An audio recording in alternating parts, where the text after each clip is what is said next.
He punched through the 300-meter-thick door of the Ministry of Defense. Even the non-alloy wall that can withstand a nuclear blast was blasted with a large hole. He is like a devil emerging from hell. He can decapitate numerous special agents with a wave of his hand.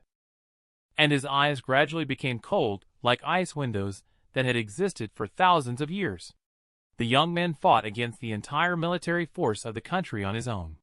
Countless soldiers died miserably at his feet. He just said, "I'm sorry." The commander ordered to open fire. The tank unit unleashed a barrage of shells towards him. And he simply lightly stepped forward. The entire plane began to shake violently. Giant rocks were uprooted from the ground. The giant rocks formed a towering wall to block tank shells for him. He did all this only because he harbored deep hatred towards humanity. He existed only to eliminate humanity. At the moment of the Big Bang, some cosmic solid particles aggregated. During their motion, they continuously absorbed nearby cosmic particles. The cosmic particles eventually coalesced into a sphere, which is the Earth. The moment when the Earth fully formed and was illuminated by sunlight, consciousness arose on this planet. It is known as Earth consciousness. It is the fish swimming in the rivers. It is the eagle soaring in the sky. It is the ant crawling on the ground. Sometimes, he is a lonely dragon. Sometimes he is an erupting volcano. Melting glaciers. Plants persisting in the snow. In the long river of time, he has experienced countless deaths. And then countless times reborn in the endless cycle of life and death. He has existed in different forms of matter. He has his own thoughts. And retains the memories of all his past lives. Billions of years of lonely reincarnation, who can understand? Just then a gunshot rang out. The bullet hit him. He fell to the ground with one breath. He looked at the approaching hunter, and thought to himself that he had been caught by them once again. In his billions of years of memories, they were the only species that made him feel hostility. That's right, humans. He had died countless times, sometimes because his life had come to an end. Sometimes he was eaten by even more powerful individuals. But that was just the natural cycle of life, the law of the food chain. However, humans were a different case among all species. They would deprive life because of interests that had nothing to do with survival. And their methods of killing were endless. The number of species dying at their hands was increasing. This was not the first time. In his long cycle of life and death, he had died at the hands of humans thousands of times. Even he, who was completely numb to life, gradually developed a hatred towards the human species. Killing at dusk made humans seem so heartless. Yet, he was so desolate. The dandelion seeds blowing in the wind beside him seemed to symbolize infinite freedom for him. But it also seemed to symbolize his destiny. Ultimately, he did not know where they would drift off to. In countless rebirths, he did not know what he would become in the next life. He only hoped that he would not become the humans he had grown to hate. Or maybe just let me be like this. Die. I don't want to be reborn again. I'm so tired. But I am willing to let life's cycle begin again. He felt a sharp pain all over his body. In his long past life, he had never experienced such pain. He did not know how long it passed. He felt like he was breaking free from a surrounding membrane. He only felt extreme cold, yet he sensed a warm touch contrasting with the cold. And in this life, it seemed like God was playing a joke on him. Even though his vision was still blurry right after birth, he realized he was reborn as the one species he least wanted to be the only existence he felt hostility from. Human. And in this life as a human, he was reborn with his own name for the first time. Gaia. He has existed for 4.5 billion years. In each life, he has existed as a different species or form of matter. He carries memories of billions of years, endlessly dying and being reborn in the river of time. Who can understand the loneliness of billions of years of reincarnation? The identity of being reborn in this life is the species he least wants to become. It is the species that fills him with hostility and hatred. He has died at the hands of this species thousands of times. humans. And in this life, he is reborn as a human. For the first time, he has a name. Gaia. Time flies, and in the blink of an eye, 6 years have passed. He gradually understands human life. But to him, human life is truly complex. He doesn't understand why there are distinctions between nations and races when humans are all the same species. Humans are really incomprehensible. Gaia has not spoken a word since birth. He has never cried, laughed, or expressed any emotion. He always wears a cynical expression. His mother took him to see a doctor. However, he was diagnosed with mental health issues by the doctor. His mother was instantly furious upon hearing this. It undoubtedly meant that the doctor was saying her child had mental issues. Anyone would get angry in this situation. And yet Gaia still showed no emotional response. He stood by, looking on indifferently. Gaia's mother shouted, "Wendy is also a pitiful person. Her parents were killed due to wars caused by human greed when she was young. Not long after, she lost her husband in another war. But as such a pitiful person, she was labeled by some superstitious villagers in the village as a star of misfortune, blamed for causing the deaths of her parents and husband. She lost everything, and for her, this world was just too cruel. She had completely lost the desire to live. However, the birth of Gaia gave her a spiritual pillar to continue living. Despite enduring the peculiar looks of others, who believed she would surely bring harm to her own child, she still lived optimistically. She gave all her love to Gaia, because Gaia was her everything. Even though her child remained indifferent towards her, she would say every day to Gaia, "I love you more than 3,000. Although Gaia did not understand the meaning of "I love you" in human terms, he found the feeling to be warm and did not dislike it. Perhaps this is the greatness of motherly love. While Wendy slept soundly, he was wide awake. He felt that he had lived enough in this life, and it was time to be reborn, to free himself from his hatred towards his human identity. In the late night, he set out on the road to seek death. It was at this moment that Gaia sensed a strange change within himself. Before long, 3 police officers were chasing a fugitive. When they caught up to the fugitive, something eerie unfolded before them. They saw Gaia standing on a streetlight under the moonlight, coldly observing the internal strife among humans. The police officers and the fugitive were stunned. How did this child climb up a 15-meter-high lamppost? Gaia thought to himself, "Humans in adult bodies. They are just the right subjects to test the strange changes happening to me." The police officers scolded Gaia to come down the same way he climbed up, as it was too dangerous up there. As soon as they finished speaking, Gaia moved, but his actions were enough to scare anyone. Gaia discovered the changes in his body. That is creature ability derivation. It means that he can derive the uniqueness of all his past life individual creatures. For example, the jumping ability of a frog. Now he has confirmed it. Next is to test if the derivation ability can be combined. First is the electric eel's bioelectricity, adding the agility of a cheetah. Gaia charging at them like a cheetah cloaked in lightning. He frightened the fat police into pulling out a gun. But in an instant, Gaia was already in front of him. Plus the immense power of dragon. The combination of the creature ability derivations of electric eel, cheetah, and dragon together. He moves at a speed so fast that it is difficult to keep up with even with the naked eye. And the terrifying power to surpass its own individuality. This feeling is a feeling he has never experienced before. So far, all life forms that he has reborn have their unique abilities as long as he imagines them. He doesn't know what derivation ability is all about. But when he uses the derivation ability, he can clearly feel that this life is the endpoint of all reincarnations. The old policeman has changed from a state of terror to anger. Who are you? As a human reborn in this life, for the first time in 6 years, Gaia has experienced emotional fluctuations as a human.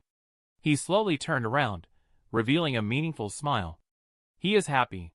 It seems that in this life, I can finally rest in peace. How much is 1,000 to 7? That's a good question. The 6-year-old child is determined to seek death. Gaia, reborn as a human in this life, discovers that he can derive the unique abilities of all previous life-form individuals. For example, the jumping ability of the frog, the bioelectricity of the electric eel, the speed of the cheetah, added to the terrifying power of the dragon. Combine the abilities of electric eel, cheetah, and dragon together. Gaia is like a cheetah cloaked in lightning, swift as lightning, bursting through speeds visible to the naked eye, instantly bursting a police officer. In that instant, making several adults behind him realize the terrifying nature of this child before their eyes. Not sure what influence Gaia is under. Unconsciously saying what 1000 to 7 equals. Faced with this eerie child with such terrifying abilities, Officer Aaron put all his strength into a surprise punch, catching Gaia off guard, and easily knocking Gaia down. This really hurts. However, it also made him realize that without consciously maintaining awareness, creature ability derivation would fail. But being hit by a full-force punch from an adult in his 6-year-old body is just painful. It seems that his body is quite strong. Gaia then turned around and cast a cold glance. Police Aaron saw that he was completely fine. He was trembling with fear. What's wrong with this little brat? He's simply a monster. But the policeman's mental toughness helped him overcome his fear. He aimed at the back of Gaia's head and delivered another powerful punch. But this time it felt like hitting a stone slab. His hand was broken. It turned out that Gaia had activated the creature ability derivation, which was turtle shell. Next, it was the tremendous strength of the chimpanzee. In Gaia's life memories spanning billions of years, he mostly existed in the form of animals. That's why he only follows 2 rules in the natural law, which are the law of the jungle and survival of the fittest. Faced with species that have killed themselves thousands of times, he has no trace of compassion. As for human nature, he doesn't have it now, only animal nature, and it is the instinct of his remaining years. Suddenly, a gunshot rang out. Gaia was hit by a bullet again. He looked at the person who fired the gun. Gaia thought she was still being careless. After all, she was killed by human weapons in her previous life. Turtle Shell unexpectedly could not stop the bullets from the humans. Gaia, lying on the ground, had fallen into a coma. The shooter turned out not to be a police officer, but the fugitive. Just like at the beginning, he fled in terror. The young officer wanted to pursue but ultimately gave up, prioritizing saving lives. He must now quickly take the captain and the critically wounded team member to the hospital. Gaia was left behind. He was still alive, using all his strength to turn over. His mind was now blank with no thoughts. All he felt was pain. It was really too painful. His internal organs were also ruptured. That familiar sense of imminent death swept over him once again. In his past life, he died watching the sunset. In this life, he would die watching the sunrise. It seems that this time, I can truly depart for good. In this moment, he felt happy.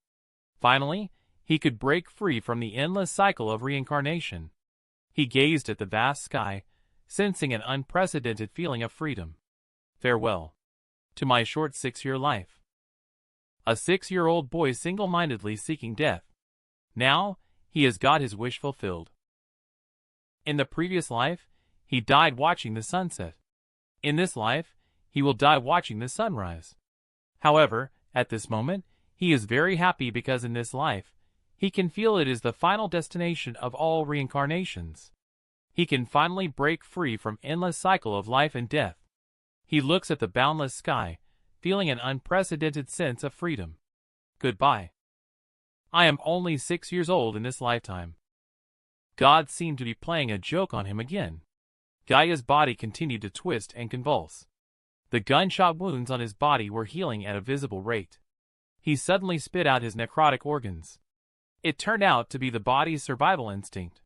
He derived the regeneration ability of sea cucumbers. But unfortunately, this was not good for him. He couldn't die even if he wanted to. He had to endure the torment of time. This was not his will at all.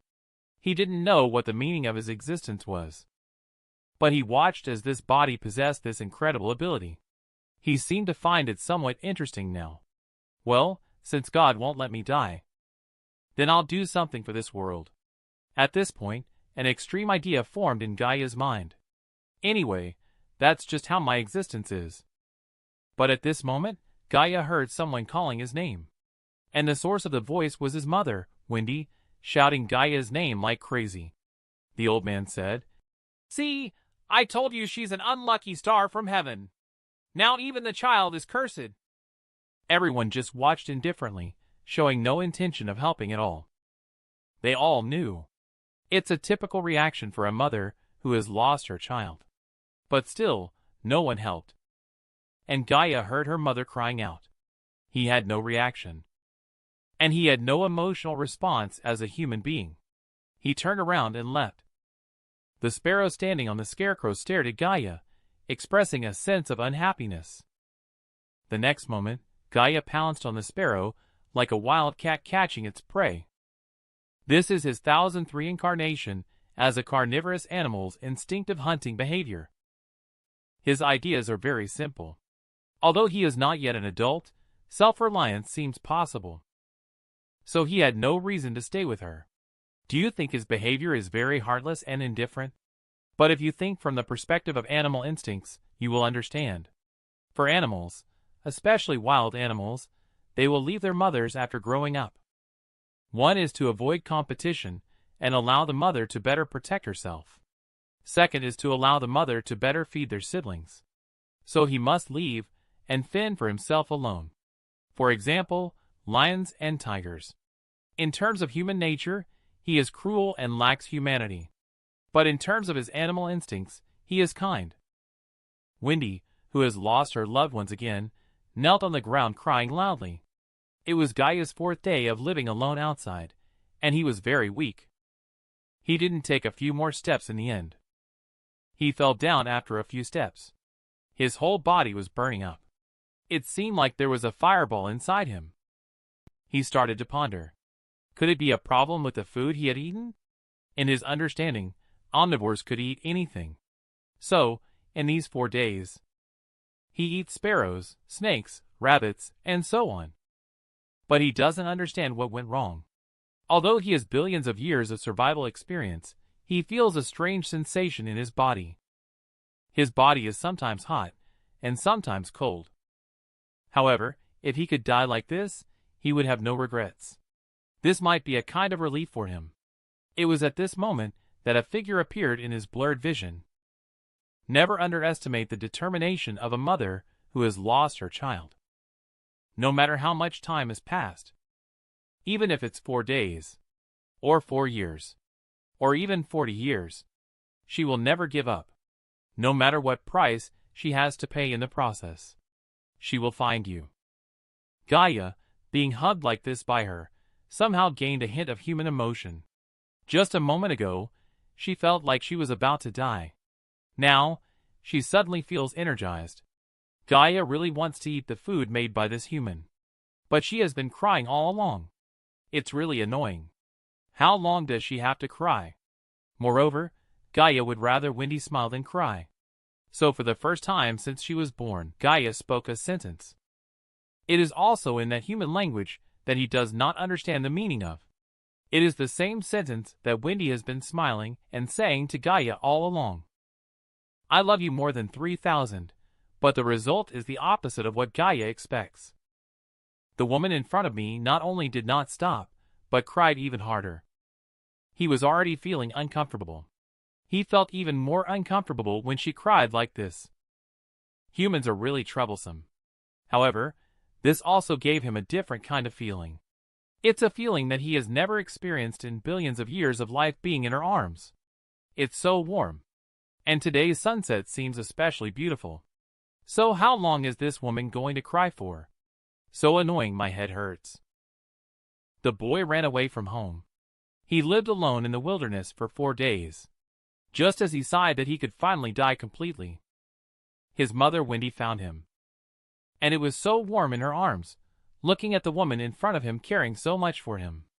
Gaia suddenly felt a hint of human emotion in his eyes. He decided to stay temporarily. until he learned the ways of human life and left again. That evening at the police station, the fugitive recounted the events of that night. Gaia possessed mysterious abilities, and the fact that he killed Fat Police. He confessed to shooting the monster kid with a gun to save Police Aaron. However, Police Aaron, who almost got choked to death by Gaia and witnessed everything on the scene, twisted the truth.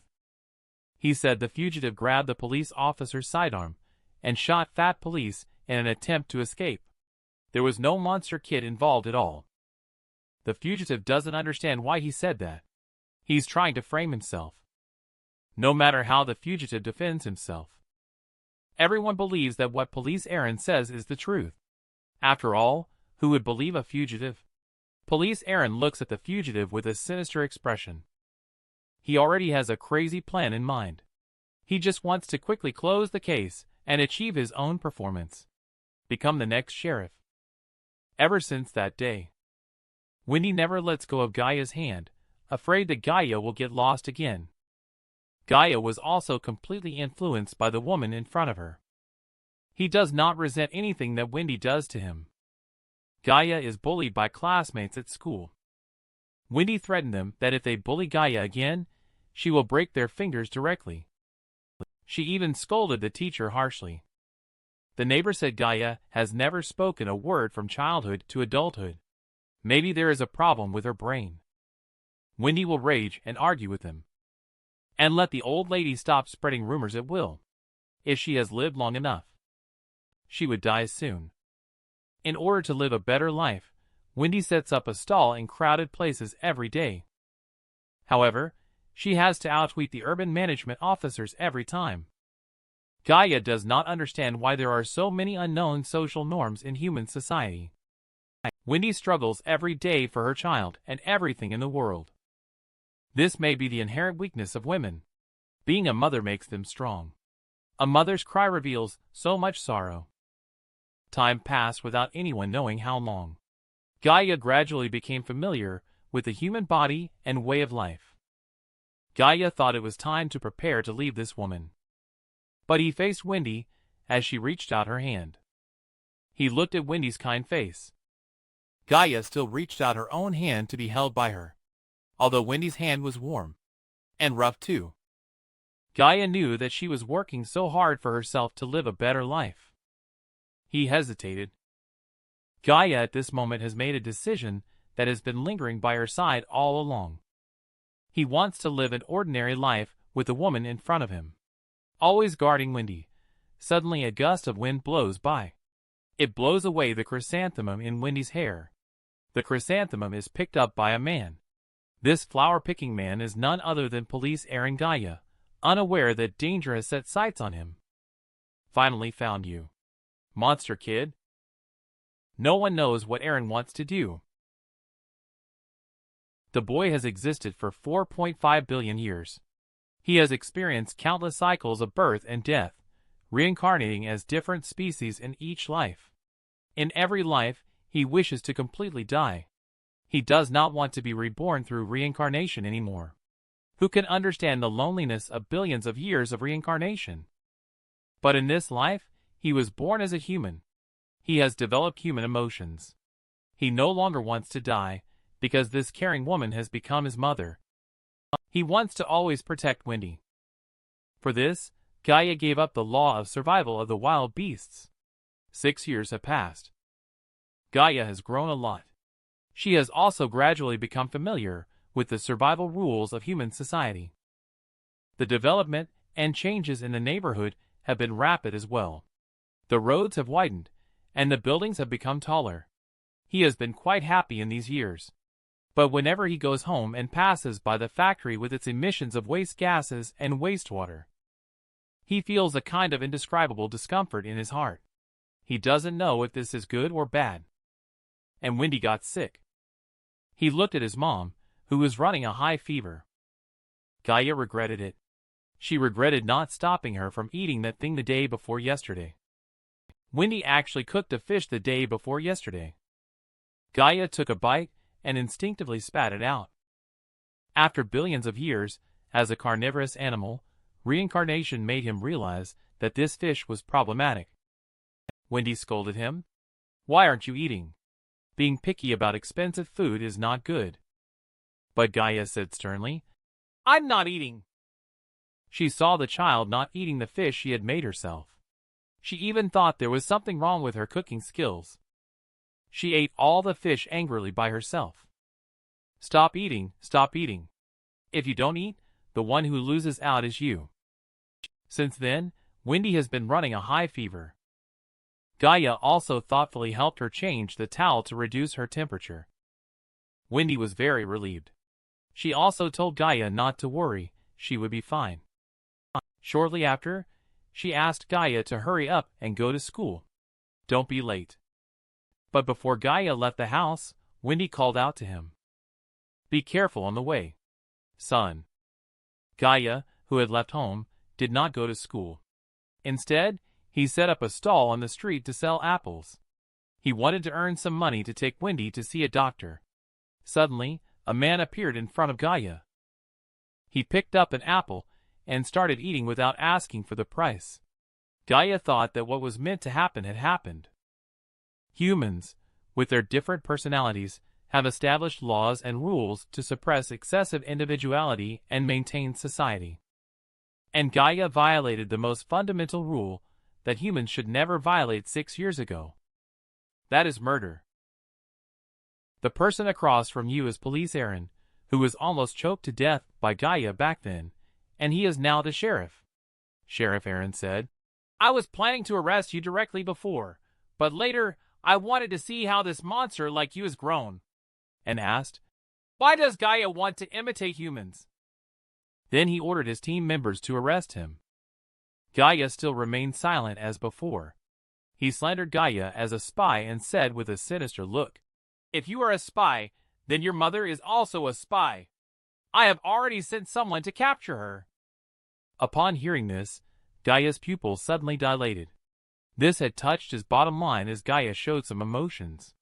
Sheriff Aaron continued to provoke him. I heard your mother is sick. Interrogation can be tough. I wonder if your mother can handle it. As soon as the words fell, Gaia began to derive creature ability. Sheriff Aaron saw the situation and instructed the team members to step back. Otherwise, people might die.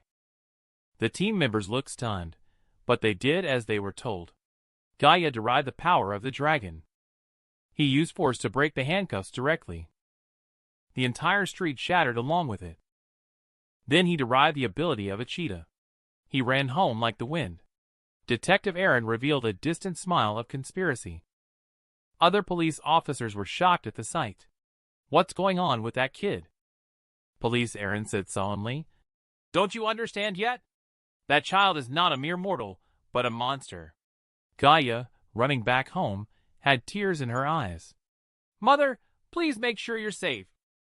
A 12-year-old boy sells apples on the street to earn money to take his mother to see a doctor, but unexpectedly, he is arrested by a group of police officers.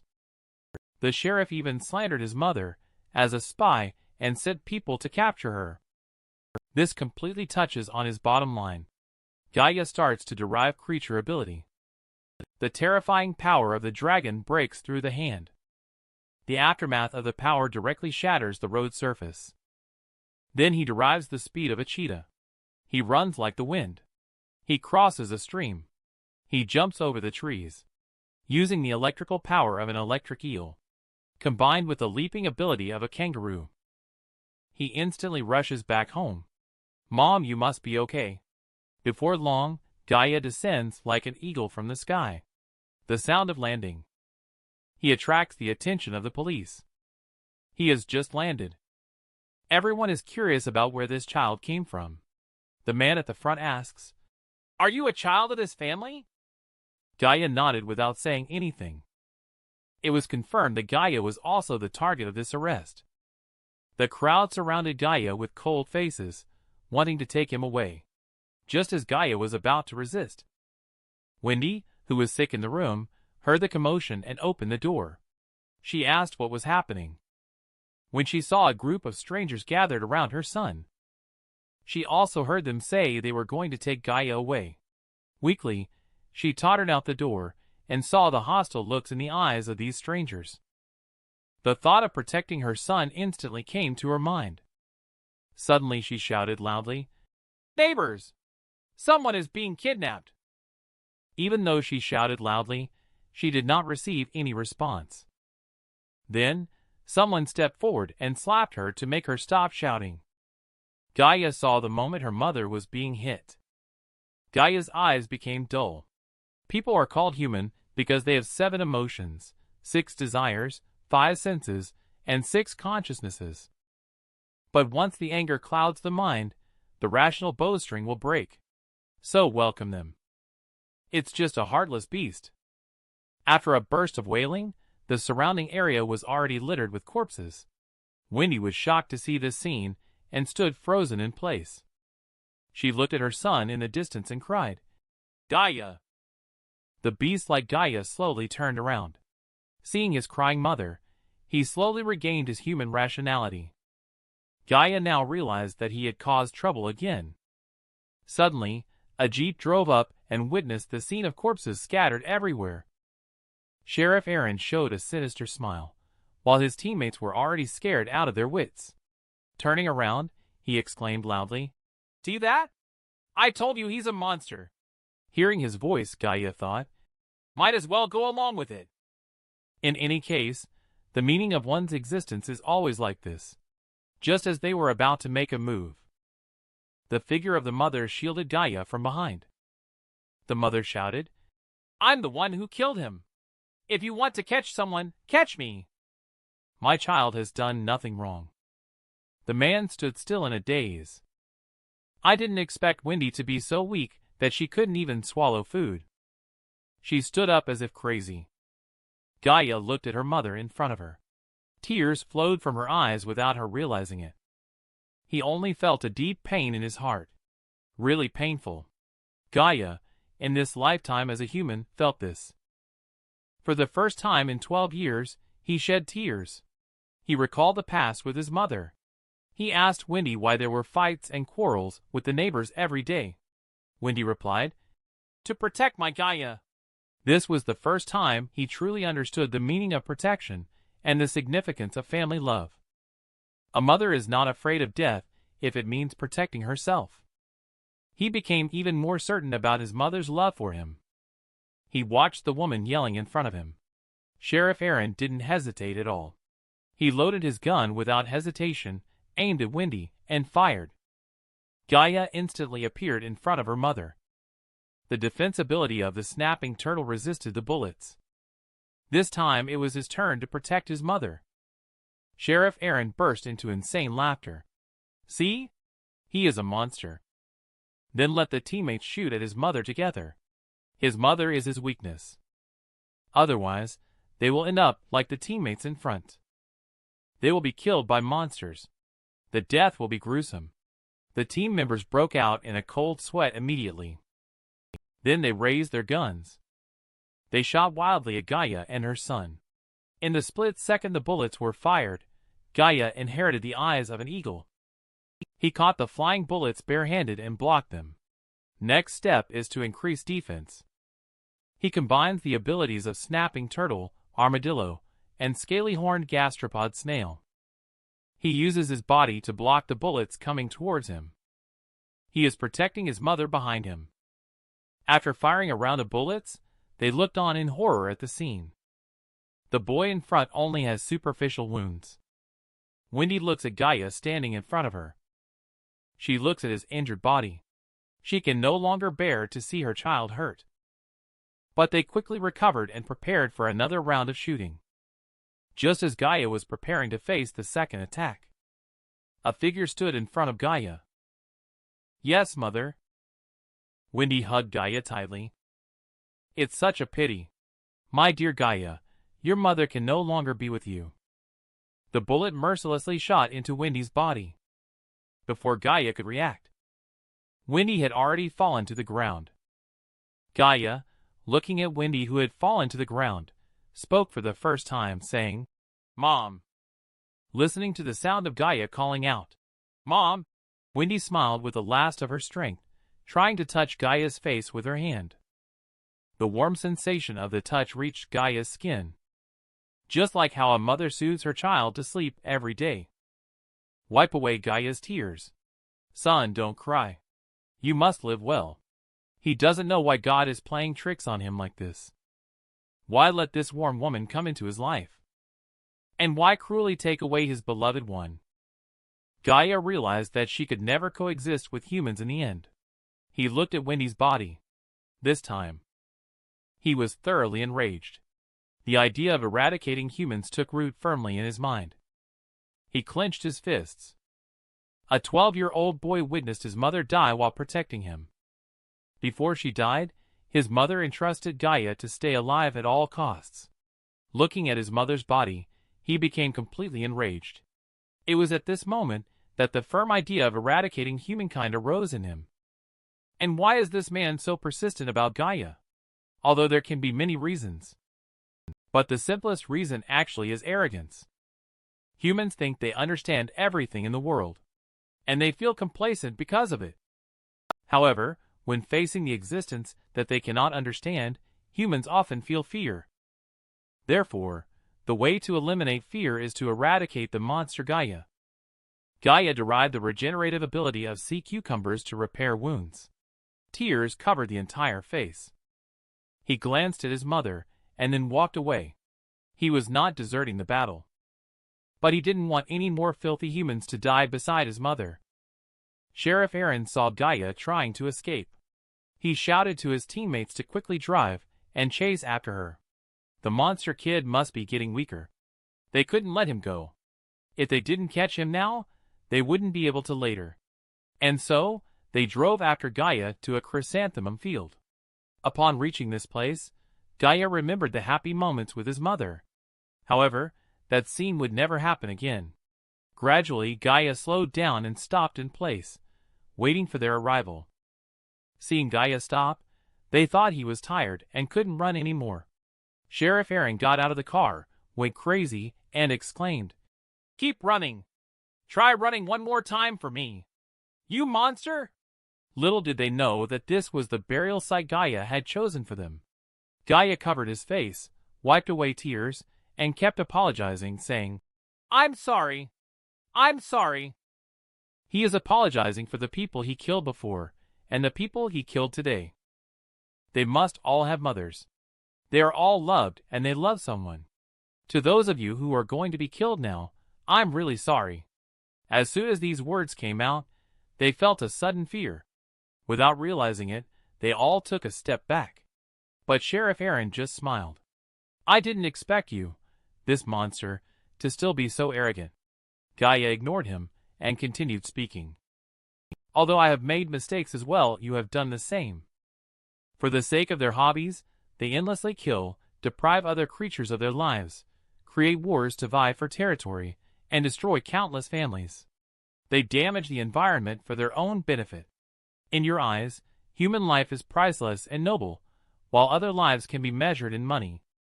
You humans are really selfish. I have had a question all along. Why am I able to reborn infinitely, and have this magical creature ability derivation, and now I finally understand. For you humans, who are harmful and useless, I exist to eliminate you."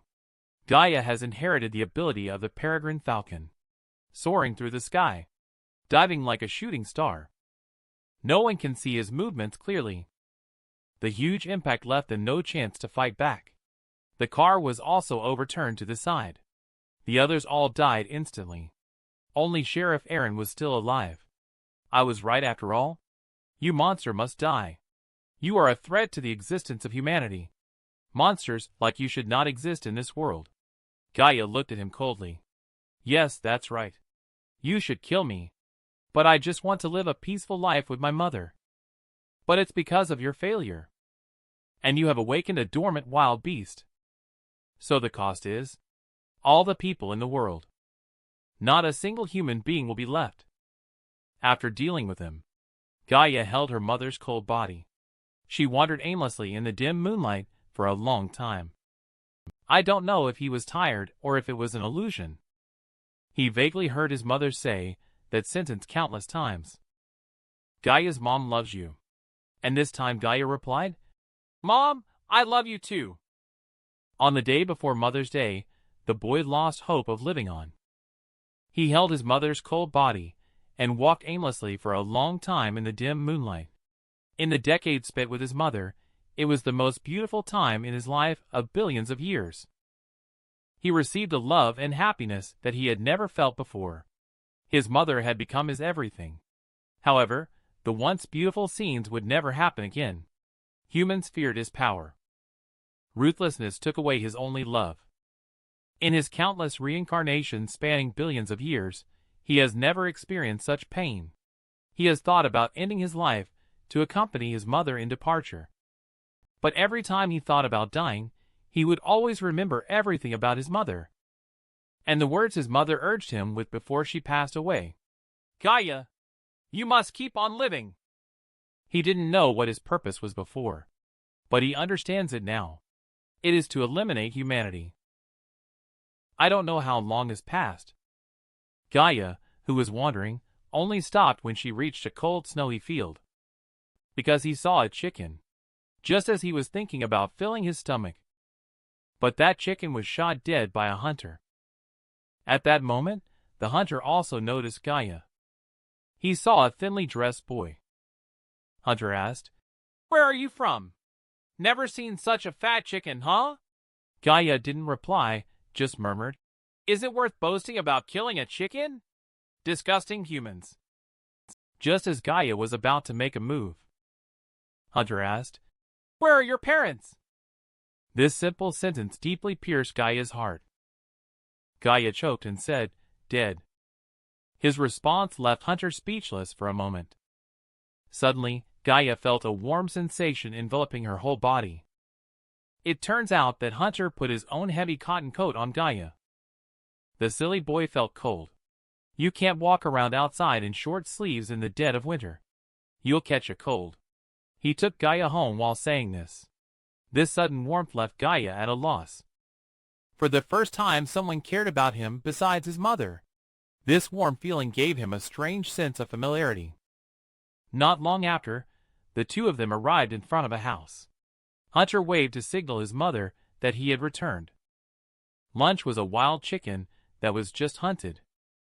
Middle-aged man gestured for Gaia to eat faster. Gaia was just about to start eating with her chopsticks. He then heard a strange sound coming from beside him. The middle-aged man explained that the construction site next to them was building a resort. He then asked how Gaia ended up in this remote and desolate mountain ravine.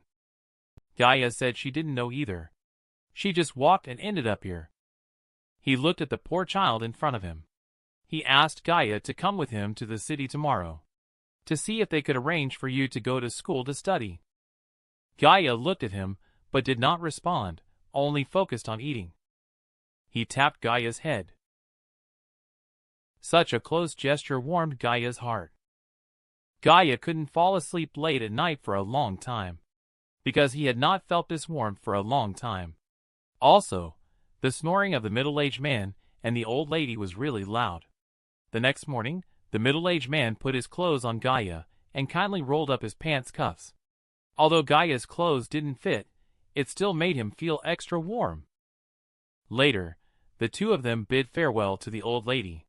The old lady did not respond, just waved her hand in acknowledgement. Gaia noticed this. On the way, Gaia curiously asked, "Why doesn't your mother speak?" Middle-aged man said his mother cannot hear. Gaia asked why talk to her if she can't hear. Middle-aged man gently strokes Gaia's head. "How come you don't understand any manners, you silly boy? Although mom can't hear, you still need to talk to her.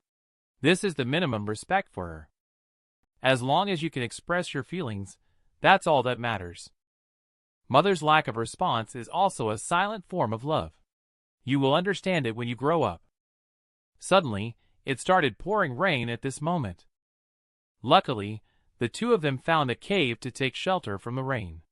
And at this moment, at the top of the cave, it is the construction site of the resort. Due to excessive deforestation and the heavy rain, the soil has become soft and started to slide down the mountain. Middle-aged man pushed Gaia away to protect her, ending up getting buried under mud and stones with only his head visible. Even in this state, he was concerned about Gaia's well-being. Gaia was puzzled by why middle-aged man did this, and frantically dug the soil beside him. He urged middle-aged man to hold on, saying that they would soon be able to rescue him. But middle-aged man said it was no use. I feel like my organs have ruptured. I want to see my mom. Middle-aged man closed his eyes forever as he spoke. Seeing this, Gaia slowly stopped her movements.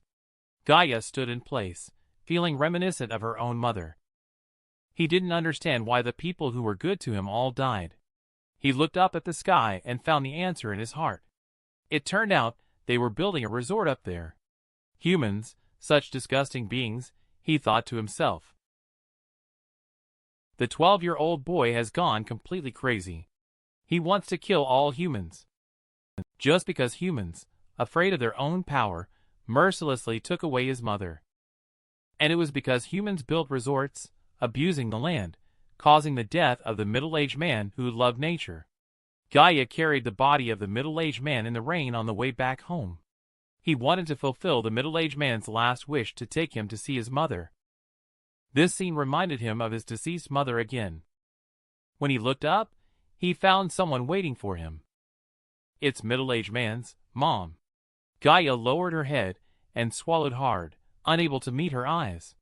The old lady looked at her deceased son. Her world collapsed completely in her heart. Gaia also felt her sadness. After burying the middle-aged man, Gaia sat outside the house, pondering. Actually, his mother's death eliminated the idea of humanity. After he killed those police officers, he should have vented quite a bit. But now the death of the middle-aged man made him hesitate. He doesn't know what is the right thing to do. He does not know if it is right to exterminate humanity. He recalled that he only scored 20 points on the exam. Mom scolded Gaia. What's wrong with you? Is this brain following me? And why leave the questions you can't do blank? Gaia is just like us when we were young. She turns a deaf ear to her mother's lecturing. When Gaia thought of this, he made a decision. Not long after, the day of the resort's opening ceremony arrived. As the man finished the ribbon-cutting ceremony, announcing the official completion of the resort, just as he immersed himself in the joy of making big money afterwards, a boy in the distance caught his attention. He saw the boy in tattered clothes. He questioned his subordinates. Is there no guard at the entrance? How can we allow ordinary people in on such an important day? Just as his subordinates were about to stop Gaia, he froze. He noticed that behind the boy, there were numerous household objects. Gaia muttered, Even if you don't know the answer, you have to answer. What does it matter if I only got 20 points? I really don't know the answer. Just bravely do it according to your own thoughts. It's okay even if you make a mistake. This is what Gaia's mother told him. This time he no longer hesitated. He decided to follow his original intention. I want to eliminate all of you humans. Not one left alive. After he eliminates all the people in the resort, Gaia stands high above, watching the development of the humans day by day, destroying countless ecological environments. He wants to eradicate humanity. It seems like it's not a simple task. But for me, this can be done. Gaia came to the front of the two graves afterwards. The old lady may not be able to accept her son's death. One day, when Gaia was sleeping, she passed away too. At this moment, Gaia has no more worries. He, who has nothing to live for, sits in front of the house and ponders. He thought for a moment. First, he should master the derivation ability he possesses. Now he has all creature power, and can become anything. But without deliberately maintaining creature awareness, he is just an ordinary human body. He understands this won't work. It seems it's time to train himself. Don't forget to hit the like button and subscribe to my channel in front of the screen. Humans took away his only love. His mother's life was taken away. The middle-aged man who had offered him warmth in his despair was tragically killed due to human greed and illegal construction activities. As a result, the 12-year-old boy decided to eradicate humanity. He went and killed wherever he went. He wants to return all the pain he has suffered back to humanity. But he found that wanting to wipe out humanity was not a simple matter. It's time for him to train himself. A year later, Gaia stood on the railway tracks. He faced the rapidly approaching train. He had no intention of dodging at all. The train driver was scared half to death and pulled the emergency brake. But the train was still going too fast and couldn't stop at all. The train directly crashed into Gaia and sent her flying. The train driver quickly got off the train to search for the boy. But he found nothing at all. He even thought he was seeing things. And Gaia had already walked far away. It turned out that Gaia did not intend to commit suicide, but was training to maintain creature ability derivation unconsciously. And now he has achieved it. The hardness of his body has reached the strength of a cone shell's tooth.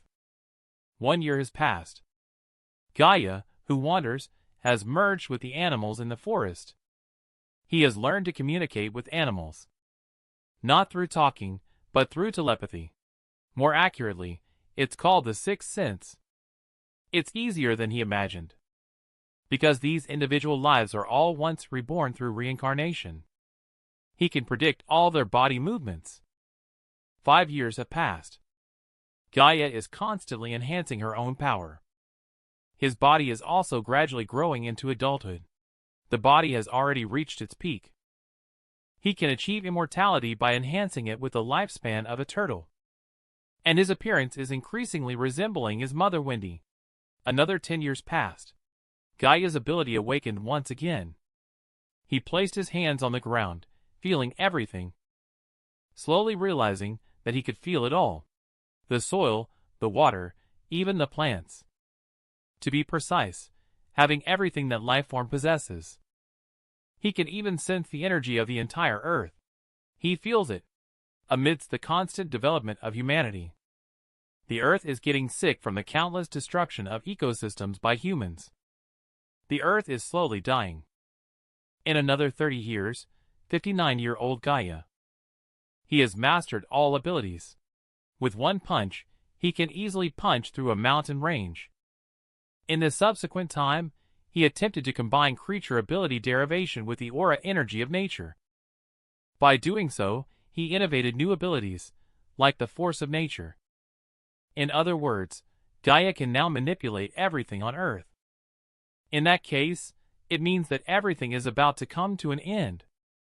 Now is the time to declare the death of humanity. The boy is determined to annihilate the entire human race. Because humanity took away his only love, which was his mother's life. Even the middle-aged man and old lady, who gave him a glimmer of warmth and despair, have died. He wants to return all the pain he has suffered to humanity. Accept the pain, humanity. Gaia keeps channeling heat into the earth using force of nature. He then applies pressure to the ground through high-frequency vibrations in his legs. By repeatedly performing this movement, he can trigger an earthquake. With his ability, he can simultaneously trigger strong earthquakes in 6 different locations around the world, causing the tectonic plates to split into 36 parts. Nearly half of the land will sink into the sea. This catastrophe will lead to the extinction of the human race. A truly fitting name. The plan for human extinction. Just as Gaia was about to trigger the earthquake, he watched the birds flying in the sky. He hesitated. Although it means the destruction of humanity, it will also take away the lives of other creatures. Anyway, the extinction of humanity can happen at any time. He suddenly wanted to go see the world where his mother and the middle-aged man had lived, to see if there was still any value and meaning to the existence of humanity. He withdrew his strength. He walked towards the world of humanity. The once clear seaside where Gaia went has turned into a harbor of human trash. The originally lush and green forest. Whenever humans have touched, without exception, it will be subject to their destruction. Even the once flower-scented path. The once flower-scented path has become a cold road. Gaia stopped in her tracks. She felt that the existence of humans would only destroy everything, and the only beneficiaries of this destruction are humans as well. Forget it. Let everything be destroyed. Just as Gaia was about to act, he was interrupted by the loud honk of a car behind him. The glaring headlights made him very annoyed. He activates force of nature. Powerful vibrations caused the road to start cracking instantly.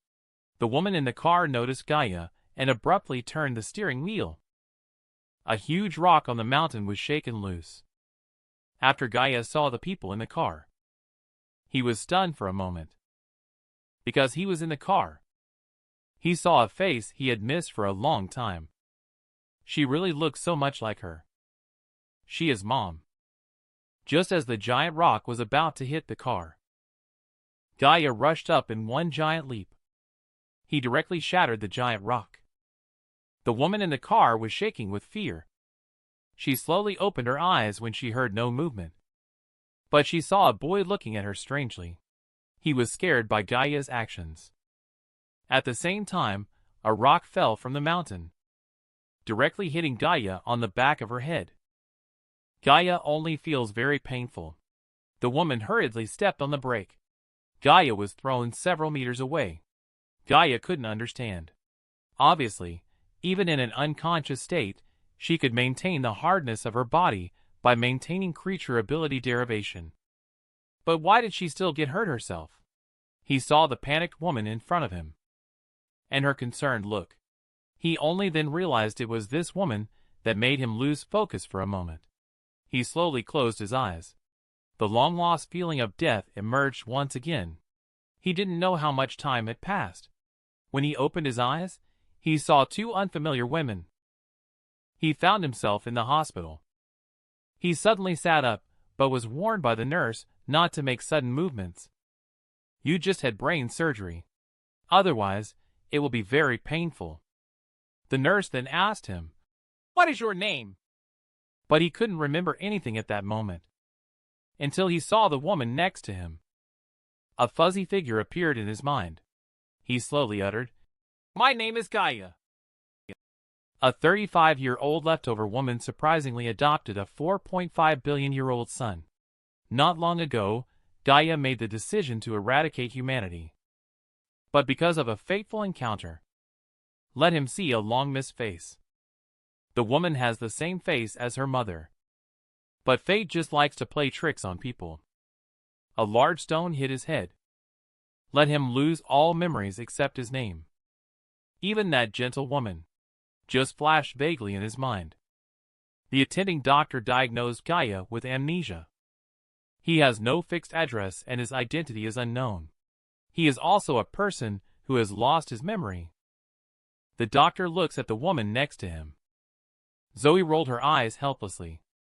In the next 2.5 months, they checked people aged 20 to 40 across the country. No information about Gaia was found. Even the surveillance cameras at the location where he had the accident didn't capture his image. It's as if the whole person appeared out of thin air. Zoe sighed helplessly. The police had said the same thing to her hundreds of times. She asked how this situation could be possible. The staff analyzed Gaia's current situation. He smiled awkwardly. Perhaps things would be easier to handle if he had a guardian. Zoe didn't react immediately. Suddenly realizing, she looked at the staff. Can this be happening? Yes, I am asking you to be his guardian. That's how Zoe ends up with a 4.5 billion-year-old son. After she finished complaining and handled Gaia's discharge procedures, she looked back at her son. The fate of the two is also intertwined in the hands of fate. After they walked out of the hospital, Gaia, noticing Zoe's bad mood, asked what was wrong. Zoe gave her an unfriendly glance, thinking it's all because of you. I don't even have a boyfriend yet, and now I have a son like you. Then she said, You can't blame me for this. It's because of the falling rocks. I don't need to feel responsible or guilty towards you. Gaia, looking confused, asked, Who is responsible for the falling rocks? He didn't realize at all that Zoe was talking about the reason for his amnesia. Zoe was too lazy to explain and walked up to him grumpily. From your body and appearance, you should be around 24 years old. I'm already 34 years old. I'm much older than you, you know. Gaia had an innocent look on her face. Are you unhappy because you are older than me? Now I understand. I should call you Aunt. Zoe was speechless. Could this child be out of his mind? She pointed at Gaia and scolded. Have you ever seen such a beautiful aunt? You should call me sister. She had no idea that the monster in front of her was actually 4.5 billion years old. She turned her head and asked Gaia to follow her. Gaia asked where they were going. Of course, to help you find a job and a place to stay until you regain your memory, she replied. But unexpectedly, Gaia began to act like a hooligan and grabbed Zoe's hand. Zoe directly shook off his hand. She angrily said, What are you thinking? You can't just hold someone's hand like that. Gaia asked with a look of grievance. Why can't I? Zoe was completely speechless by his actions. She told Gaia that holding hands required the other person's consent. Unexpectedly, the naive Gaia immediately asked, Can we hold hands? She sighed helplessly, then turned to remind Gaia to use polite language. Gaia suddenly understood and asked, May I hold your hand, sister? Subsequently, Zoe personally held Gaia's hand. That's all it took, just a simple hand-holding. Suddenly, some fuzzy memories surfaced in his mind. Tears fell from his eyes unintentionally. Notice Gaia's unmoving Zoe. She turned her head in surprise and found Gaia already in tears. But when she asked Gaia why she was crying, Gaia suddenly paused, not at all aware that she had been crying. Yes. Why did I suddenly cry? Even Gaia forgot all the memories. But the warmth she brought to Gaia will always exist. You can think of an existence of billions of years. Will he lose his memory? He is thoroughly disappointed in humanity. He originally wanted to destroy the world. He met a woman who is very much like his mother. After Gaia, who has lost her memory, was adopted by Zoe, she brought him to a coffee shop. She wanted her best friend Julia to let Gaia work at the shop. Julia looked at the innocent Gaia with scrutiny. Unexpectedly, Gaia, who did not understand the ways of the world, said, What are you looking at? Her rude attitude left her looking thoroughly confused. The atmosphere instantly became icy. She persuaded Zoe to give up on adopting Gaia. She also expressed disagreement with Gaia working at the store. Although this is your home. But look at him, with his dull-witted appearance. He still doesn't understand manners. And he also has amnesia and is a stranger. We don't even know if he's a good person. How could you trust him and even bring him home to foster him? Zoe knows this is not a good idea. But thinking about how Gaia lost her memory because of herself and his pitiful appearance, Zoe's sixth sense tells her that Gaia is harmless. The two people who stopped arguing looked at Gaia inside the house when he saw Zoe looking at him. Gaia flashed a lovely smile. His smile instantly made Julia let down her guard. Julia kind of understood why Zoe adopted him. This little boy is so sweet. She had to compromise with stubborn Zoe. She arranged for Gaia to stay in the empty room above the cafe. She didn't expect Gaia, who was innocent, to flatly refuse. He said, I want to live with Zoe. But Zoe said no. Gaia could only accept it reluctantly. She watched the increasingly dejected Gaia and comforted Zoe. Don't think about anything else. Just settle down and focus on recovering your memories. I will come to see you often. Gaia nodded in a resigned manner. After speaking, Zoe got up to say goodbye to the two. These days, due to Gaia's situation, Zoe's research work has been delayed for a long time. Gaia curiously asked about what research work. Julia told him. Zoe is a researcher at the Institute of Technology. Very talented. After saying that, Zoe intended to take away the puppy Wilson, but as soon as she loosened the leash, Wilson immediately went to Gaia for a cuddle. Julia was very surprised to see this. I didn't expect a shy Wilson to be so close to strangers. Gaia watched this scene with mixed feelings in her heart. He didn't know why he seemed to envy Wilson. It can be taken home and raised by Zoe. It can also receive Zoe's love. This dog really makes people jealous. He was at the moment he touched Wilson. The creature ability derivation within Gaia was instantly triggered. A strong and pleasant smell made Gaia cover her mouth and nose tightly. He is accustomed to the smell. He slowly looked towards the truck emitting a rotten smell on the side. Wilson also smelled the rotten odor afterwards. The crazy dog started barking. And Zoe recognized at a glance that it was a truck from her own technical institute. The calm down Gaia. He realized that he had acquired the sense of smell of the dog. And he felt it too. The creature in the truck is a life form he has never seen before. This life form was born because of the selfish development of humanity. Although Gaia has lost her memory, he can also feel that the life form gives off a very strong smell. Negative energy gathers here like a convergence of countless resentful signals from the depths of an abyss. It's a strong hostility towards humanity. Will humanity ultimately perish due to selfishness and desires, or more precisely, destruct everything in reckless pursuit of development? Will we end up destroying ourselves with the very technology we are proud of? The final outcome remains unknown. This is a Hydra, a creature capable of inducing the division of cancer cells. Regardless of the damage its body suffers, it can regenerate perfectly in a few days. In a laboratory at a biotechnology institute, many researchers are studying the regenerative abilities of the Hydra organism. If they could discover a method to suppress cell regeneration, then cancer cells also have the possibility of being suppressed. Humans will break through the puzzle of cancer cells. A while ago, a marine company developed a new type of Hydra organism.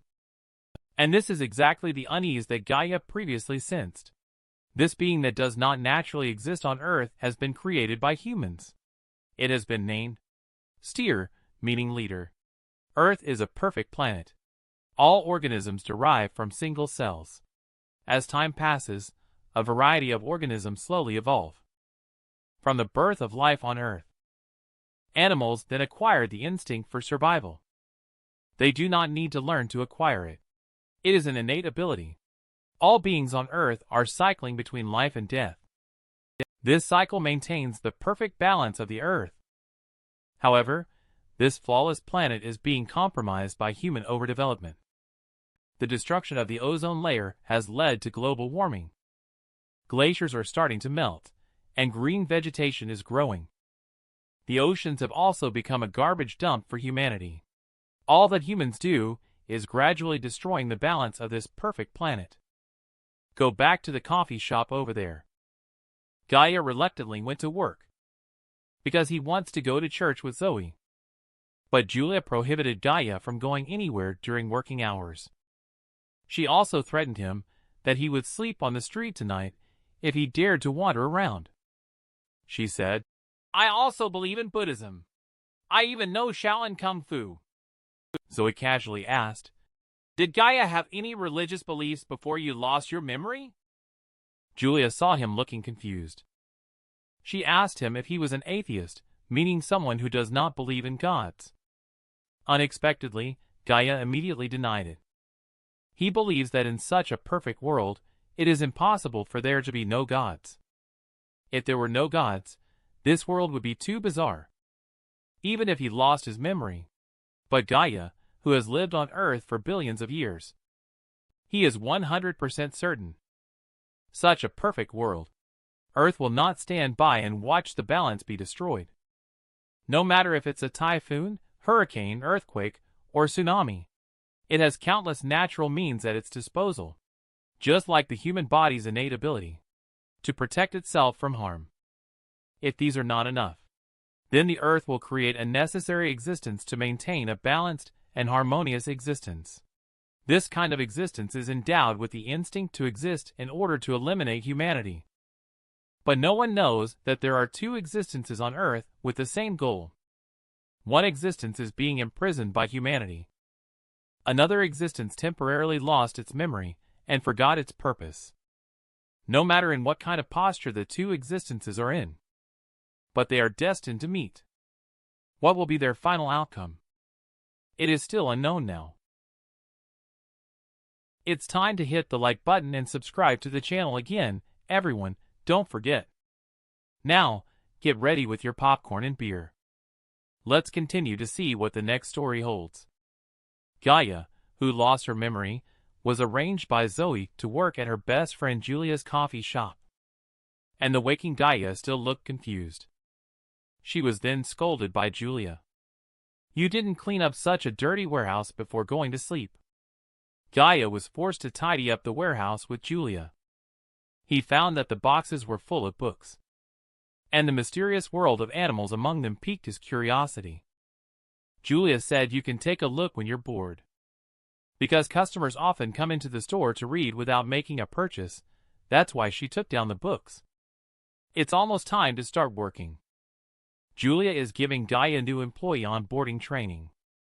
She is teaching Gaia some customer service scripts. Although he can respond fluently, he speaks convincingly. But he is like a motionless working machine. Julia said that making money in this world is not that simple.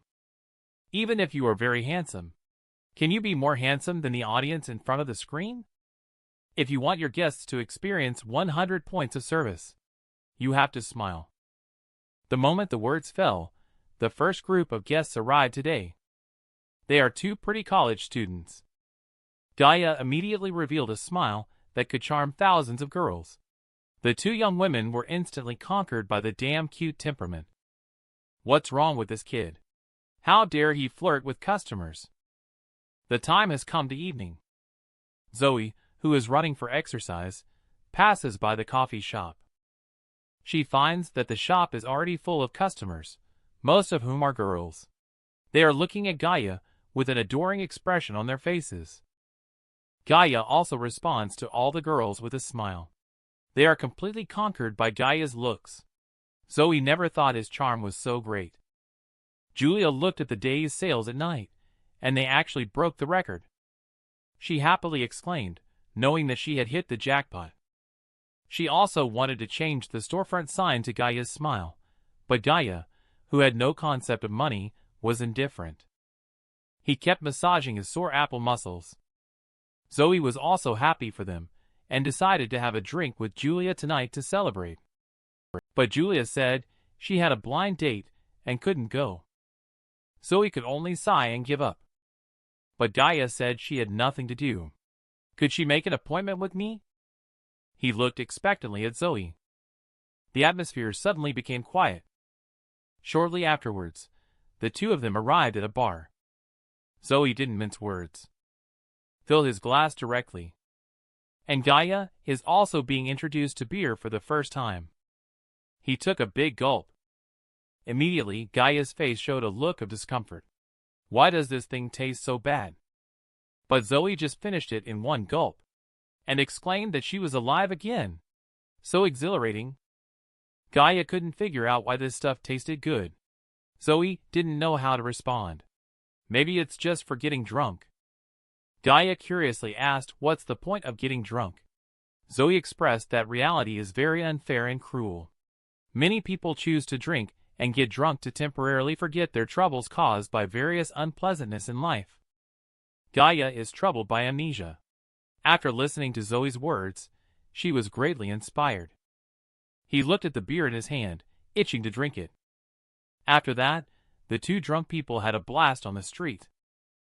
Drunk Gaia kept hitting her head against the wall, and even said she would never drink again in the future. It feels like the whole earth is shaking. I feel so uncomfortable. Zoe chuckled and said, "That's the taste." Later, Gaia offered to take her home. Zoe didn't expect that this stubborn guy would actually become considerate towards girls. At this moment, Gaia remembered a book. It seems that the book that taught him how to pick up girls did not deceive him. The two then passed through a patch of bushes. The twinkling fireflies caught Zoe's attention. Without realizing it, she explained how beautiful they were. To her surprise, Gaia mistakenly thought she liked those lights as he watched the fireflies. The drunken Gaia unknowingly derived a creature ability, transforming his body to emit a soft light like a firefly. In his intoxicated state, he asked, "Am I beautiful too?" "Wow! You are really talented, kid. The earth gives you the power to destroy humanity, yet you use it to pick up girls." He, drunk, completely disregards exposing his abilities. Zoe was so scared by him that she dared not move. After 2.5 minutes, she finally confirmed that she was seeing a ghost. She sobered up all at once. The man possessing the ability to exterminate humanity, force of nature, has returned. Gaia, who got drunk not long ago, inadvertently activated superpowers. He derived the ability to glow from fireflies to amuse Zoe. But Zoe, who adheres to scientism, was completely sobered up and frightened by Gaia's tricks. She couldn't understand why people would glow. Scared silly, she subconsciously turned and ran. Gaia, glowing, caught up with her. He shouted, "Danger ahead!" But quick-witted Zoe was already too late to react. Her body couldn't stop as her foot tripped on a stone, and she stepped off the edge of the cliff. Losing her balance, her body tumbled towards the abyss. At this moment, the dormant power within Gaia's body completely awakened. The blurry memory of witnessing the death of a loved one is etched in his mind. He recalls the abilities of the cheetah in the animal world. Gaia derived the speed of the cheetah and rushed towards the cliff. In an instant, he appeared above Zoe, and his expression returned to its usual lifeless state, rushing towards the ground at the speed of a peregrine falcon. In this instant, he caught Zoe without missing a second, making it the first time Gaia had such a close contact with Zoe. His face unexpectedly blushed. At this moment, Zoe was trembling in fear and tears. The next morning, at the research institute, Zoe, who was still drunk, went to work with a blank expression on her face. People are studying the biological characteristics of a creature named steel. Research has found that it has an extremely fast regeneration speed. No matter what kind of damage it suffers, it can split and regenerate into a complete individual. Immediately, the department head took out a bottle of scientific sulfuric acid and dripped it into the steel container. But even sulfuric acid cannot harm it at all, just making it wildly agitated. And his other regenerated beings also started to act up along with it. They realized that this creature has some kind of neural connection. Zoe saw this scene with strong unease. However, the department head found it very interesting, indicating that this is a significant breakthrough for humanity. Humans have not realized it yet. This creature created by humans. It has the same goal as Gaia, which is to eradicate humanity. After conducting research, Zoe vaguely asked the department head, "Is it possible for humans to derive animal abilities in themselves?" In simple terms, it means humans have the speed of a cheetah, the strength of a dragon, etc. And the department head looked serious, saying that this can no longer be called human, but should be referred to as a monster. That kind of ability was the subject of human experiments. Gaia, who is aloof at night, became a laborer to make a living. The moment he saw Zoe, he immediately switched to simp mode, completely oblivious to Zoe's heavy-hearted appearance. Zoe looked at the idiot in front of her and asked, "Do you remember what happened last night?" But Gaia pretended to have forgotten everything. Zoe angrily slammed the table and told him to stop pretending. "What happened to your superpowers yesterday?" And Gaia herself doesn't know what's going on. But she felt that she could derive the unique abilities of all living beings. He also said that if Zoe, you don't like it, then you don't have to use this ability in the future. But Zoe asked curiously, "What do you want to do with this ability?" Gaia looked up and thought for a moment. The vague image of a past murder suddenly appeared in his mind. Then he blurted out, "I want to eradicate humanity." Humanity breaks the laws of nature in order to extend their lifespan. They create beings that should not exist on Earth. Humans believe this is progress in technology. Humans do not realize that they have created a terrifying life form that aims to eradicate humanity. However, it is not the only one with such a goal. There is also the Gaia without memory. Just now, Gaia unconsciously said that she wants to eradicate humanity. Zoe looked at him in disbelief. Gaia, who had regained consciousness. He didn't know how he had said such words. Zoe felt very strange. How could a simple and cute boy say something so inhumane? She then wanted Gaia to cooperate in investigating the mystery of his body. Then she took out a research subject consent form for him to sign. Gaia doesn't care if he can't understand these. As long as it's Zoe, he will do it. He quickly wrote down his full name. After signing his name, he asked Zoe if there was anything else he needed to do. Zoe, however, looked at him with a mischievous smile. The next day, he and Julia returned to the shop. She saw Gaia looking weak. She was frightened and lost some color in her face. She, feeling sorry, asked Gaia, "Who bullied you?" Gaia looked depressed. He recalled last night when Zoe, with a smile, drew her own blood. She even made herself drink all kinds of strange things, and finally stabbed herself in the stomach with a tube. Gaia regretted not signing that contract earlier. Zoe just finished bathing at this time. He lies in bed tossing and turning, unable to sleep. A feeling of unease washes over him as he keeps thinking about what Gaia said. Eradicate humanity. Zoe always feels that something terrible must have happened to humanity for Gaia to hate them so much before losing her memory. The next morning, she brought Gaia's blood to the Research Institute for testing. But the results of 3 consecutive tests she did all showed a sample of ordinary male blood. The colleague beside her was very puzzled as to why Zoe was so fixated on this blood sample. Zoe casually made a few remarks and then left. She looked at Gaia's blood, lost in thought. There was nothing unusual about Gaia's blood. But why does he have such a magical ability? This has completely surpassed human scientific understanding. At this moment, all the scientific knowledge she has learned instantly collapsed. Just as she passed by the entrance of the Steel laboratory, Steel's tentacles began to wriggle, as if Gaia's blood was drawing it in. Steel was writhing as if electrified. It was as if he wanted to break the bottle and break free. When the researchers noticed, they were startled by Steel's demonic appearance. He accidentally knocked over Steel's container. The department head on the side could only watch helplessly as the container fell. In an instant, a strong sense of unease swept over his whole body. And at this moment, Gaia also sensed a terrifying aura starting to awaken. The Steel escaping from the container seemed to awaken as if consciousness. It wriggled its tentacles frantically crawling towards the 2 people. The department head immediately instructed the subordinates to bring containers. Unexpectedly, Steel's tentacles began to stretch out. It pierced through the department head's skin. Scientists accidentally broke the container in an effort to benefit humanity. Humans released a terrifying entity that could annihilate humanity. At that moment, Gaia, the barista at the coffee shop, suddenly felt her pupils contract. She sensed a presence even more terrifying than herself. And it was coming from Zoe's direction. The unbound Steel showed strong hostility towards the human studying him.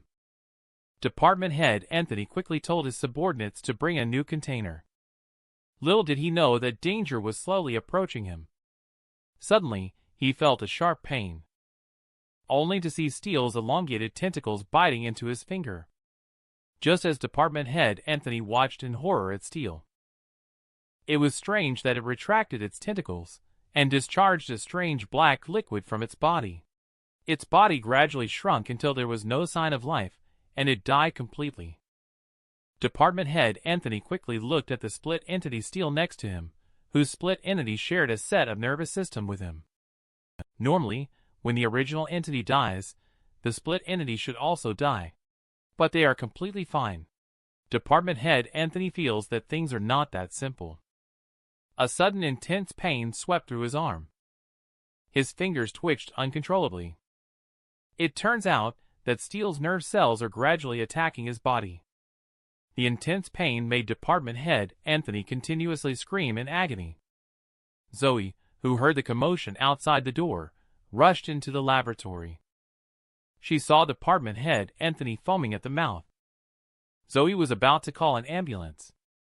Unexpectedly, department head Anthony's eyes suddenly turned red. She stared fixedly at Gaia's blood sample. Steele controlled his body to stand up in an extremely weird posture. He rushed crazily towards Zoe. He rushed to Zoe's front at a speed beyond human. Zoe didn't have time to react. Steele across from her seemed poised to kill the woman. In that split second, her hero appears on the scene. Gaia teleported and used Electric Eel's power to electrocute department head Anthony into unconsciousness. Gaia turned around with a concerned look on her face and asked Zoe if she was okay. But Zoe obviously hadn't recovered from the shock. A colleague, who was watching, mistakenly thought that the overly concerned Gaia was Zoe's boyfriend. He then looked down at the wound on his hand. It was caused by department head Anthony during the recent outburst. But he did not think so, completely unaware of how serious the consequences would be. Later, Gaia cast a malicious glance at him. Gaia clearly sensed the strange aura emanating from his body. He was so scared that he didn't dare to look directly into Gaia's eyes. Afterward, department head Anthony was taken to the ambulance. Everything seems to be not very dangerous, but his fingers are twitching uncontrollably. Zoe asked Gaia, "How did you know it's dangerous here for me?" Gaia didn't know how to respond either. He said, "That's a kind of intuition." Gaia wants Zoe to leave here because it's no longer safe. And Zoe's colleague clocked out from work as usual.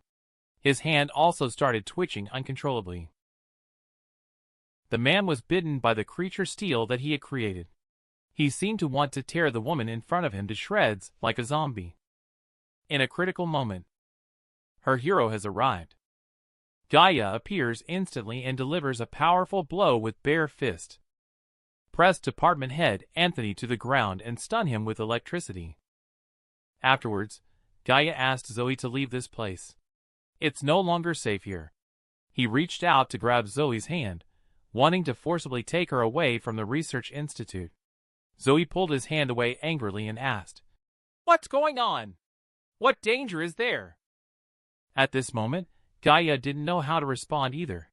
But his intuition told him that danger was imminent. He also asked Zoe to trust him once. Zoe looked at him with a worried expression. Although the situation was sudden and unbelievable, she still chose to trust Gaia. Soon, the two drove to a remote place. Zoe took a few days off from the research institute due to illness. Gaia finally relaxed. At this point, Zoe took out Gaia's blood report, which showed no abnormalities compared to an average person. Looking at the test report, Zoe fell into contemplation. Combining his previous unconscious statement of wanting to eliminate humans with his magical animal abilities, she felt that he might pose a danger to humanity. There were too many mysteries about him, but she still believed in Gaia. Then, surprisingly, Zoe asked Gaia if he liked her. Gaia answered without hesitation that he did. Then Zoe asked if others also liked her. Gaia's eyes became sharp, and he fell silent. He expressed that he didn't have any thoughts about other people. But Zoe was firm in expressing her disgust towards other humans. Shortly after, they both got off the car. Zoe wanted to correct Gaia's antisocial behavior towards humans. She was sure something happened to Gaia before causing him to detest humans. However, Zoe admitted that sometimes she also despised humans, mortgages, car loans, and all that. It's really annoying, but it will pass. Obviously, Gaia wasn't paying attention to what she was saying. But that was also what intrigued Zoe. "Why do you only like me?" Gaia didn't answer. He took her to the other side of the sea. His finger pointed towards the endless ocean. Department head Anthony woke up in the hospital. He suddenly opened his mouth wide. He uncontrollably bit the doctor's hand. The doctor, in pain, quickly released his hand and asked what was wrong with him. And at that moment, department head Anthony finally came to his senses. He kept apologizing. The doctor was afraid that he would harm himself again. He turned around, grumbling, and left. He didn't know what was wrong with himself. He looked at his finger bitten by steel. He recalled the doctor saying that his physical examination report was normal. He understood that it must be steel playing tricks. It seemed like his consciousness was being eroded step by step. Unfortunately, it seems that with current human technological capabilities, it is impossible to fully decipher entities like steel.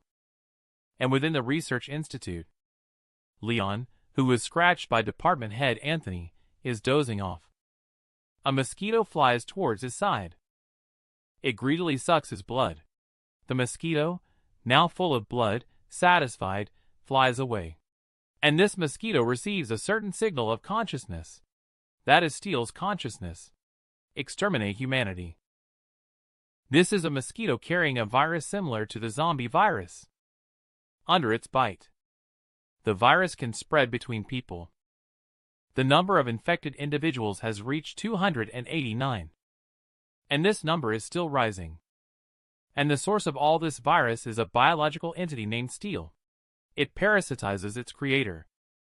Department head Anthony is a host organism for Steele. He found himself in a symbiotic relationship with Steele. In less than a day, he communicated through Steele's neural network. He can feel that the global infection number has reached 280,000 people. And he can also perceive. He can control the consciousness of all virus-infected individuals. He wants them to do whatever he wants. Also named this ability puppet virus, like playing with string puppets as if playing God, controlling the life and death of humans. This is very dangerous for humanity. And in front of him, there are two options. Option A is the plan to save humanity. Option B is to destroy humanity. On the other side of the sea, Gaia is using creature awareness to disperse the schools of fish in the ocean, then using force of nature to calm the restless sea surface. Although Zoe is a scientist, the scene in front of her still dropped her jaw. This is beyond what can be explained by science. Under Gaia's control, a massive waterspout formed in the sea, resembling a towering column of water. She truly did not expect that Gaia could manipulate nature on such a scale. Gaia then asked her if she wanted to take a ride. Zoe was completely baffled and did not understand at all. Before she could react, Gaia was already taking her riding the waves, breaking through the wind. She kept charging towards the distance, without being afraid. Because with me here, the land, the water, and even the wind are all under my control. He asked Zoe to feel the primitive atmosphere of this world with her heart. This is also why Gaia loves her. He thinks Zoe is as beautiful as nature, because in his mind, Zoe is like the woman who has always given him a sense of warmth. At this moment, Zoe is also slowly blossoming a smile. Go feel all the beauty. He shouted out his wish towards the setting sun. At this moment, it is Gaia's first heartfelt smile in billions of years. Perhaps amnesia is not a bad thing for him. But such a beautiful scene. There will be no more in the future. That night, the two of them arrived at an island. Zoe felt that Gaia's abilities and existence were very dangerous for humankind. It was like the existence of a nuclear bomb. And now, Zoe seems to have become a ray of light for Gaia. She has also become a lock that Gaia will use to destroy humankind in the future. But Gaia is now willing to protect the world that she cares about. But once this ray of light disappears, then humanity will face two terrifying entities. And inside the Research Institute, Department Head Anthony, whose mind was influenced by Steele, does not understand. Why did God give himself the power to control the life and death of humanity? When he sees the news of various countries implementing unreasonable policies, quietly sweeping across the globe, and all these unreasonable policies actually benefit the beneficiaries, it will only be those high-ranking politicians and businessmen who benefit. The rich will only get richer. The poor will only get poorer. Until death. Such a dirty and selfish human society. Let him understand it thoroughly. This is destiny.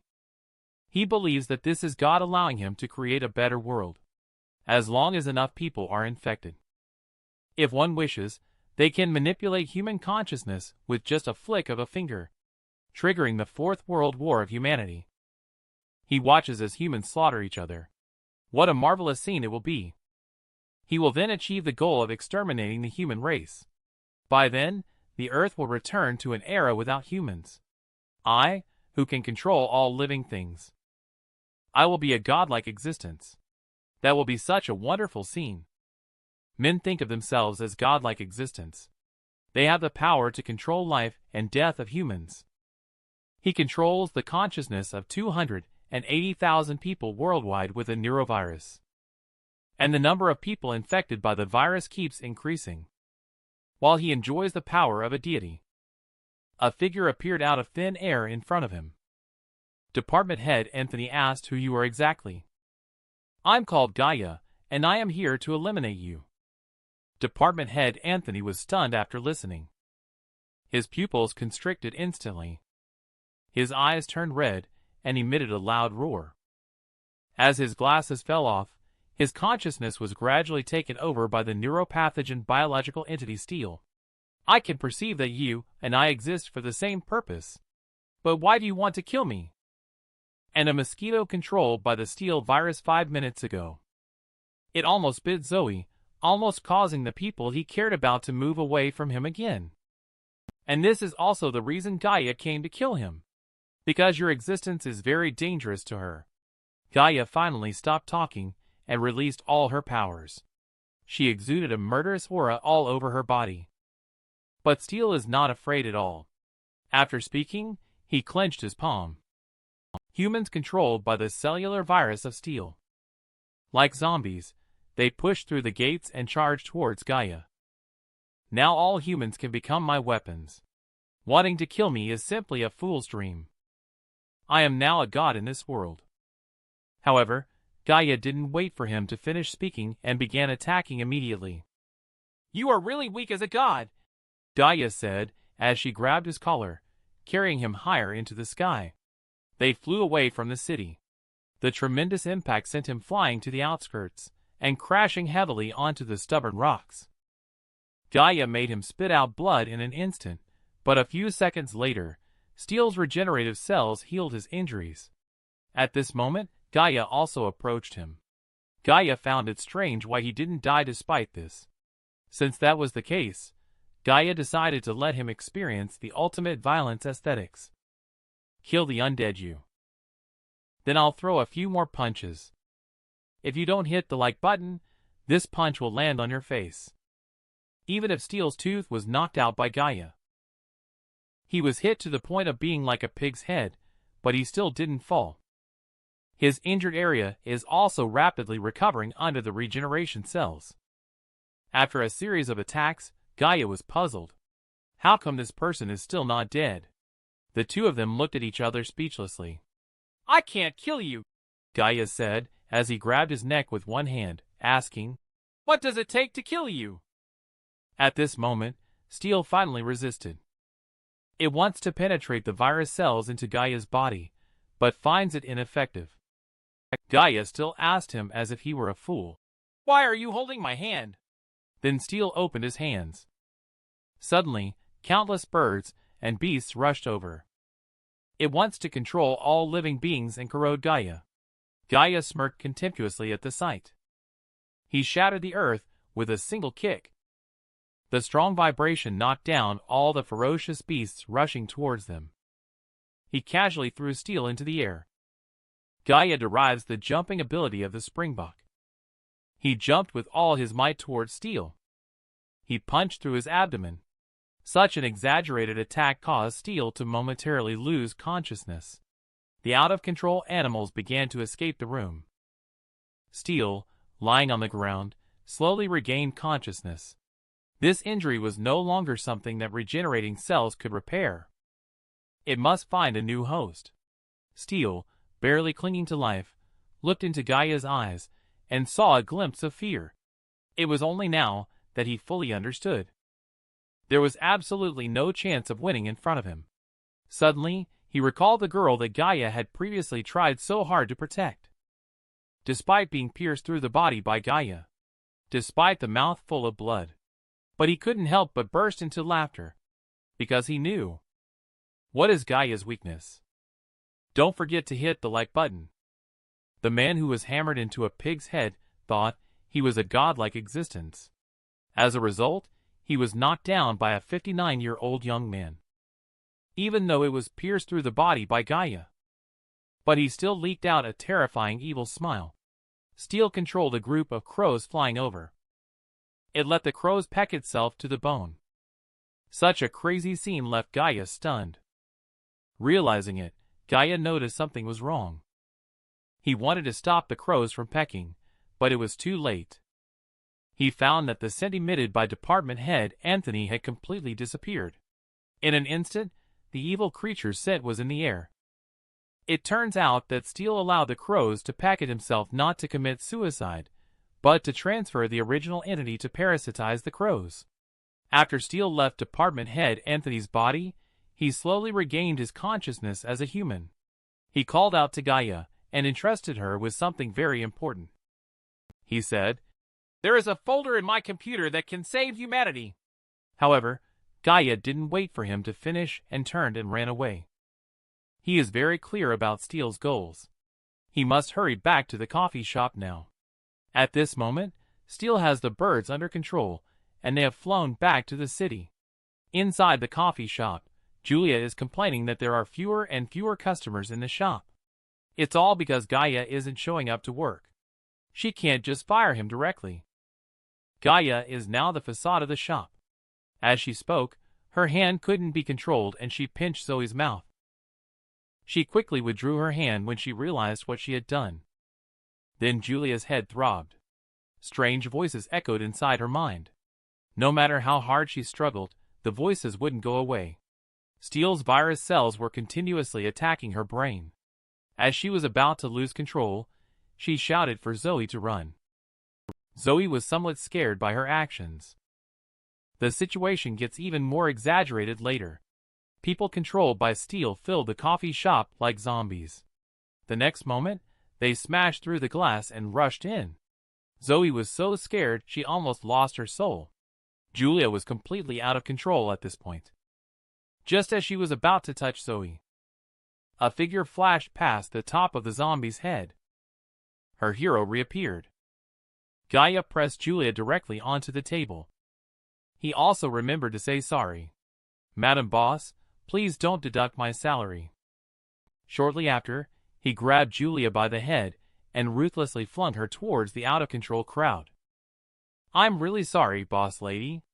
Zoe was stunned by Gaia's ruthless side.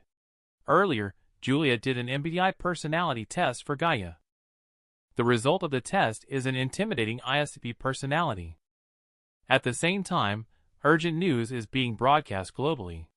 People with abnormal mental conditions have been appearing all over the world. Experts have officially classified this symptom as a zombie infectious disease. They are unsure of the origins of this virus. Some people say it's a biochemical virus from the United States. Those who are infected all seem to receive a similar image and instructions in their minds simultaneously. The instructions contain an image of a long-haired Korean girl. The directive is to capture her. Return to the coffee shop. Countless zombies groaned as they lunged towards Zoe in the crowd behind her. A crow quietly watched over everything.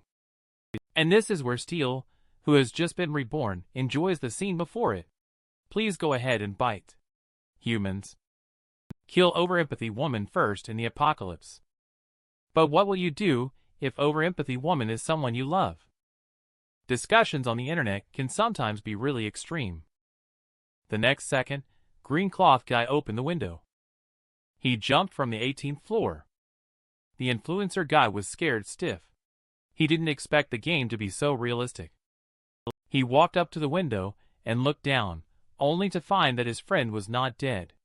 But what was eerie was that other people were running in one direction like zombies. This horrifying scene shook him to the core. The world government had named the Steel Cell virus Zombie Herd, and it was spreading inside the coffee shop. Gaia was striving to protect Zoe. He knew that these people controlled by Steel were coming for Zoe. Gaia was just about to turn murderous. A wave of killing intent made Zoe's hair stand on end. The Gaia in front of her seemed like a completely different person. So unfamiliar. Just as Gaia was about to kill them, Zoe's overempathy suppressed the killing intent in his heart.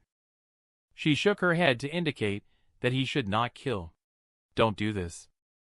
Helpless, Gaia had to flee with Zoe on his back.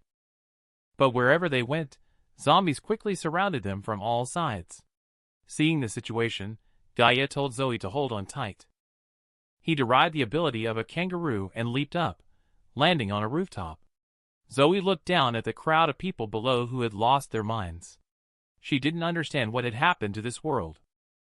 Gaia explained to her that all of this was created by Department Head Anthony. Steele also mentioned that he had killed Department Head Anthony. It was unavoidable. Even so, Zoe couldn't understand why Gaia was so cold-blooded and ruthless. Those people are all living beings. They are just controlled by the virus. No matter what, we can't kill people. Over-empathetic women really won't survive for long in the apocalypse. Zoe then turned around and walked away. She wanted to go back to the research institute to see if there were any clues to solve the crisis. Gaia was about to take her hand and continue carrying her to the research institute when Zoe pushed her away with one hand. She also said she couldn't understand Gaia's way of thinking. It was like dealing with a cold-blooded animal. She also told Gaia not to follow her anymore. Gaia stood there stunned for a moment. In her blurred memory, the warm woman would never again push her hand away. He watched Zoe's figure go away into the distance. Gaia seemed to have an epiphany. If she wants to protect the people she cares about, she must follow her original intentions. At this moment, the door to the rooftop was broken open. The zombie roared as it lunged at Zoe. He was about to touch her when Gaia's fist suddenly appeared in front of her. His ordinary punch made the zombie drop dead on the spot with blood splattering everywhere. Can't understand, can you? Don't you understand why I kill? A simple reason. Those guys want to take away my only spiritual support. Being kind to the enemy is cruel to oneself. I have lost once before. I don't care who wants to hurt you. They all want to die. He begins to derive creature ability. No matter what, I will protect you. Zoe looks at the man who sacrifices himself for her. He seems to be saying, as long as I'm here, everything is enough. And at this time, there is a building behind them. The previous influencer guy was holding a phone and live streaming everything. The barrage in the live chat instantly exploded. The number of viewers soared crazily. And this is how Gaia's ability was revealed to the public. And inside the National Emergency Conference room, the zombie virus has already given these leaders a massive headache. They are still figuring out how to cover up the situation and preserve their positions. An employee rushed in holding a live broadcast image of Gaia. The situation has now completely taken an unexpected turn.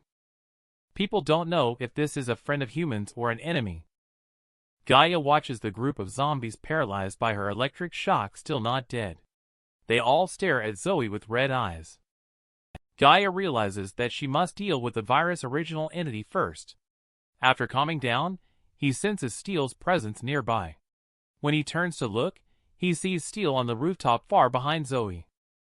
Only to see the crow parasitized by Steele high above, watching all this, calmly directing the zombie herd to attack Gaia. Steele vowed to eradicate Gaia, the threat to their existence. Even if I can't kill you, I will crush your soul. Gaia immediately descended her body. He derived Tiger Fist and unearthed a stone. His eyes emitted a clever blue light. He transformed into a humanoid cannon. And at this time, he was upstairs in a building behind him. The influencer guy from before was holding a phone and live broadcasting everything. Everyone online is in intense discussion. The number of viewers is skyrocketing. And so Gaia's abilities were revealed to the public. And inside the National Emergency Conference room, the zombie virus already had these leaders incredibly worried. They are still thinking about how to cover up the situation and preserve their positions.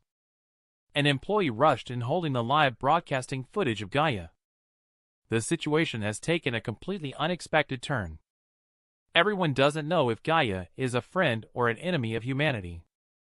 Gaia looked at this group of zombies that had lost their mobility due to her electric shock and had not fallen yet. All the zombies were staring at Zoe with red eyes. Gaia realized that he needed to deal with the virus' original entity first. After calming down, he sensed that Steele's presence was nearby. When he turned to look, he found Steele on the rooftop far behind Zoe. A crow parasitized by Steele was perched high above, observing everything. It calmly directed the zombie herd to attack Gaia and the others. Steele swore to eradicate Gaia, seeing her as a threat to his own existence. Even if it can't kill you, it will strike your soul. Gaia immediately sank her body. He derived Tiger Fist and dug out a stone. His eyes emitted a sharp blue light. He transformed into a human-shaped cannon. Don't forget to hit the like button and subscribe to my YouTube channel in front of the screen. This is a crow that can control zombies. Gaia uses the power of a bear. He derives Tiger Fist and digs out a stone from the ground. His eyes emit a clever blue light, aiming at Crow Steele. After the violent explosion, the zombies behind Gaia lost control and fell down one after another. But just 2.5 seconds later, Gaia sensed that something was amiss. The glare symbolizing death appeared once again. The zombie gradually regained its struggling expression and stared at Zoe. It turned out that Steele was lucky to have narrowly avoided this blasting blow that pierced through the mountains. The zombie herd let out another piercing roar and was about to rush forward. Zoe was scared and started squealing loudly. Gaia grabbed her trembling hand to help her stay calm. He said, "Don't be afraid.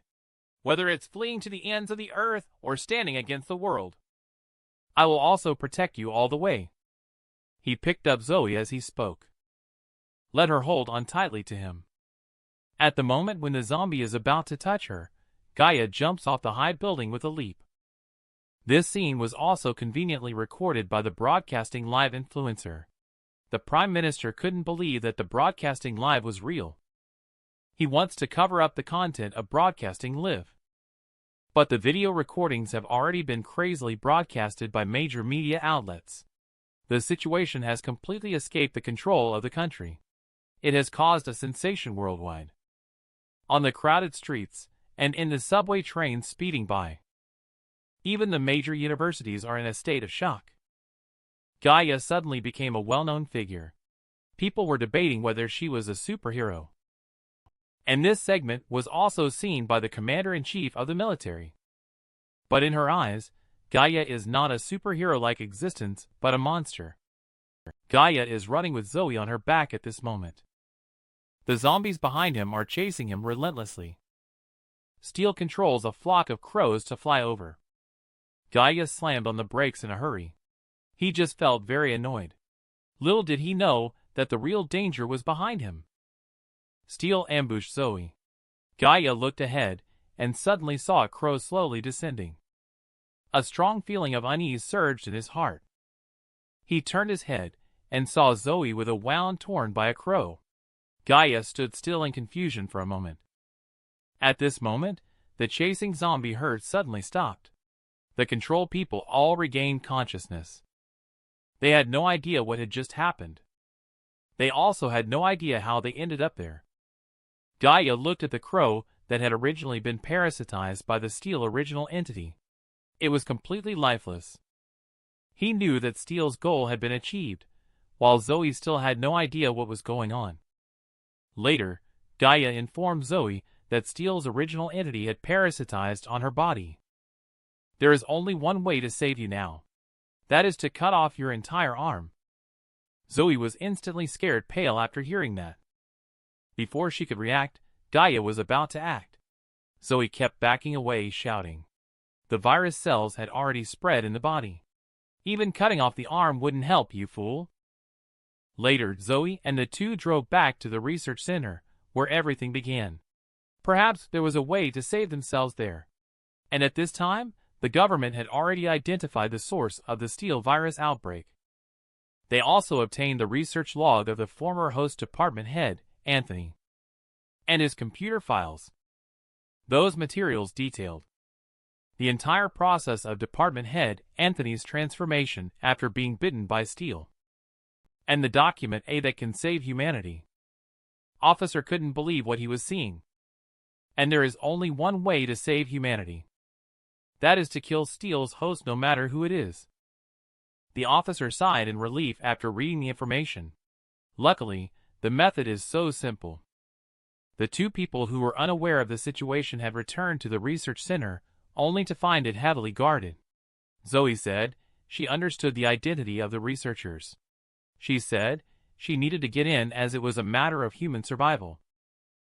At the same time, the government officer learned that Steele hosts appeared at the research center together with the mysterious man featured in Broadcasting Live. He sent a suit-wearing man to talk to them. The suit-wearing man asked Gaia and Zoe to cooperate with him for questioning and investigation.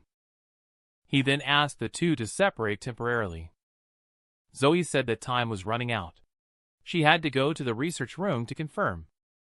He kept insisting that the two of them cooperate with him, but what could he do? He asked Soldier to take Zoe away. Gaia suddenly became furious. What are you trying to do? With just one look, he made all the soldiers afraid and raised their guns vigilantly. They feared that this monster, Gaia, might do something terrifying. The suit-wearing man trembled all over in fear from Gaia's just now stern gaze. He forcibly suppressed the fear in his heart, and once again requested Gaia to cooperate with him. And the scene of the soldier raising his gun before him let Gaia remember the vague memory of someone shooting at her. Gaia gestured for them not to aim the gun at herself and Zoe. Otherwise, they will all die. Suit-wearing man asked Gaia to calm down. Otherwise, they will have to shoot. Gaia was just about to kill them. He was stopped by Zoe. She didn't want to see Gaia kill for her again. Gaia reluctantly lowered his head. The suit-wearing man noticed Gaia calming down. He immediately gestured for Soldier to take Zoe away for investigation. When the two separated, Zoe also comforted Gaia not to worry about herself. It's just a simple inquiry. But wait until they return to the research center. Zoe doesn't understand why they have to handcuff themselves. The woman explained that you are parasitized by steel. This is also a means to prevent it from controlling you and causing chaos. The bald-head guy next to you is also ready with a tranquilizer.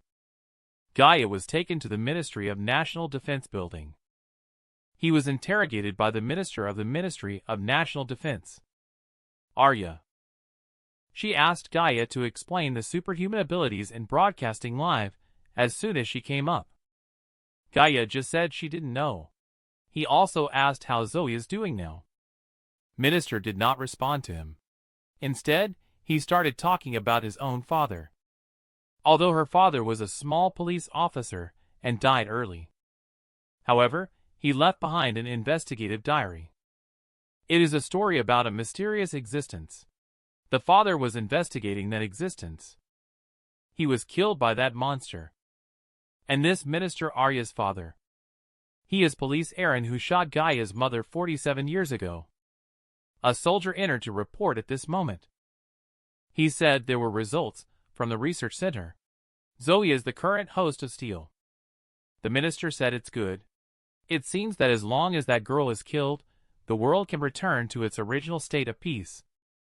Gaia heard and got angry, breaking free from the handcuffs. She faced the murderous Gaia.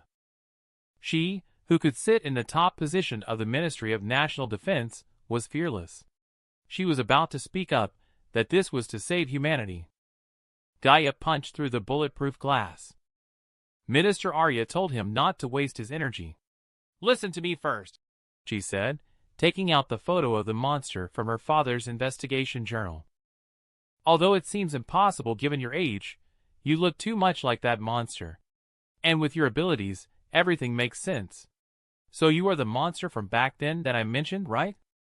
The photo above is a picture of Gaia and Wendy together. When Gaia saw the woman in the photo, in an instant, he remembered why he wanted to destroy humanity. His lost memories suddenly flooded back into his mind like a tidal wave. The woman who has always been by his side. The woman who always says, "I love you," to him. The woman who is willing to sacrifice herself to protect him. The warm woman who keeps appearing faintly in his memory after losing it. It's his mother. He cried in an instant. Don't forget to hit the like button and subscribe to my YouTube channel in front of the screen. A man possessing the force of nature finally remembered his mission. That is to eradicate humanity. But before that, he wants to resolve the doubts in his heart. And inside the president's office, the investigating officer submits a document. The content of the document is a request to exterminate the source of the zombie herd. That is Steele's host Zoe. The president hesitated. Is there no other way but to kill the innocent girl? The officer said that with current human technology, we have not fully grasped the danger of Steele. We should eliminate the threat posed by Steele as quickly as possible. This is undoubtedly the best choice. Please make a decision as soon as possible, Mr. President. Even if President hesitates, the fact is right in front of us. No one can change it. One person's life and the lives of people worldwide, he still understands how to weigh them. With the dropping of the president's seal, Zoe's death certificate is officially effective. The news quickly spread to the research center. They started preparing to execute Zoe. Although they had guessed early on that the outcome would be like this. But they still felt sorry for this innocent woman. Returned to the Ministry of National Defense building. Gaia was stimulated by the photo in Minister Arya's hand. He stood still for a long time. Looking at the photo of his mother, all the lost memories came back. The first time being born as a human, he did not understand why the woman in front of him was so warm in her arms. He also didn't understand why this woman would desperately look for him after he ran away from home. It wasn't until the woman sacrificed her life to take a bullet for him that he finally realized. Gaia only then understood that he had always been cocooned in maternal love. He should have called her Mom earlier. He remembered those police officers shooting mothers. His eyes returned to the deathly indifference of the past. He asked if Minister Arya was the daughter of a certain police officer at that time. Did she go to such great lengths to bring herself here to avenge her father's death? After saying this, he pulled up a chair and sat down. But the minister said that it had been a long time, and she didn't have the heart for it anymore. Now she is only thinking about national security. And Gaia is currently a potential threat to the country and humanity. And Gaia is too lazy to bother with her so-called noble intentions for the country's people. He just wants his mother's photo now. And let Minister Arya obediently hand herself over. Then she can keep her life. But Minister Arya just said, "What if I refuse to hand myself over?" She wants to provoke Gaia to see how he will react, in order to assess if he poses a threat to humanity. Gaia remained in a deathly silence, gently waving his arm. He said not to refuse my request. You are that person's daughter. You have already made me very unhappy. Just a moment ago, the high and mighty Minister Arya, who looked down on everyone, is now completely scared silly by Gaia. She hurriedly mentioned that her father died early, and she didn't have much affection for him. Gaia suddenly asked her if she knew how many lives would be lost in a human lifetime. In the reincarnation of thousands of generations, I have lost many of my kind because of you humans, feeling endless pain. I finally obtained the only warmth with great difficulty. But it was taken away by your father, all I had in this world. So you quickly severed ties with your father. It's really ridiculous to me. Although Minister Arya does not know what Gaia is saying. But she knows she will die if she doesn't hand over the photos. Gaia took the photo and stood up slowly. He exuded a deadly aura all over his body, and was about to leave. Minister Arya gathered his courage and asked if he was going to save Zoe. Gaia.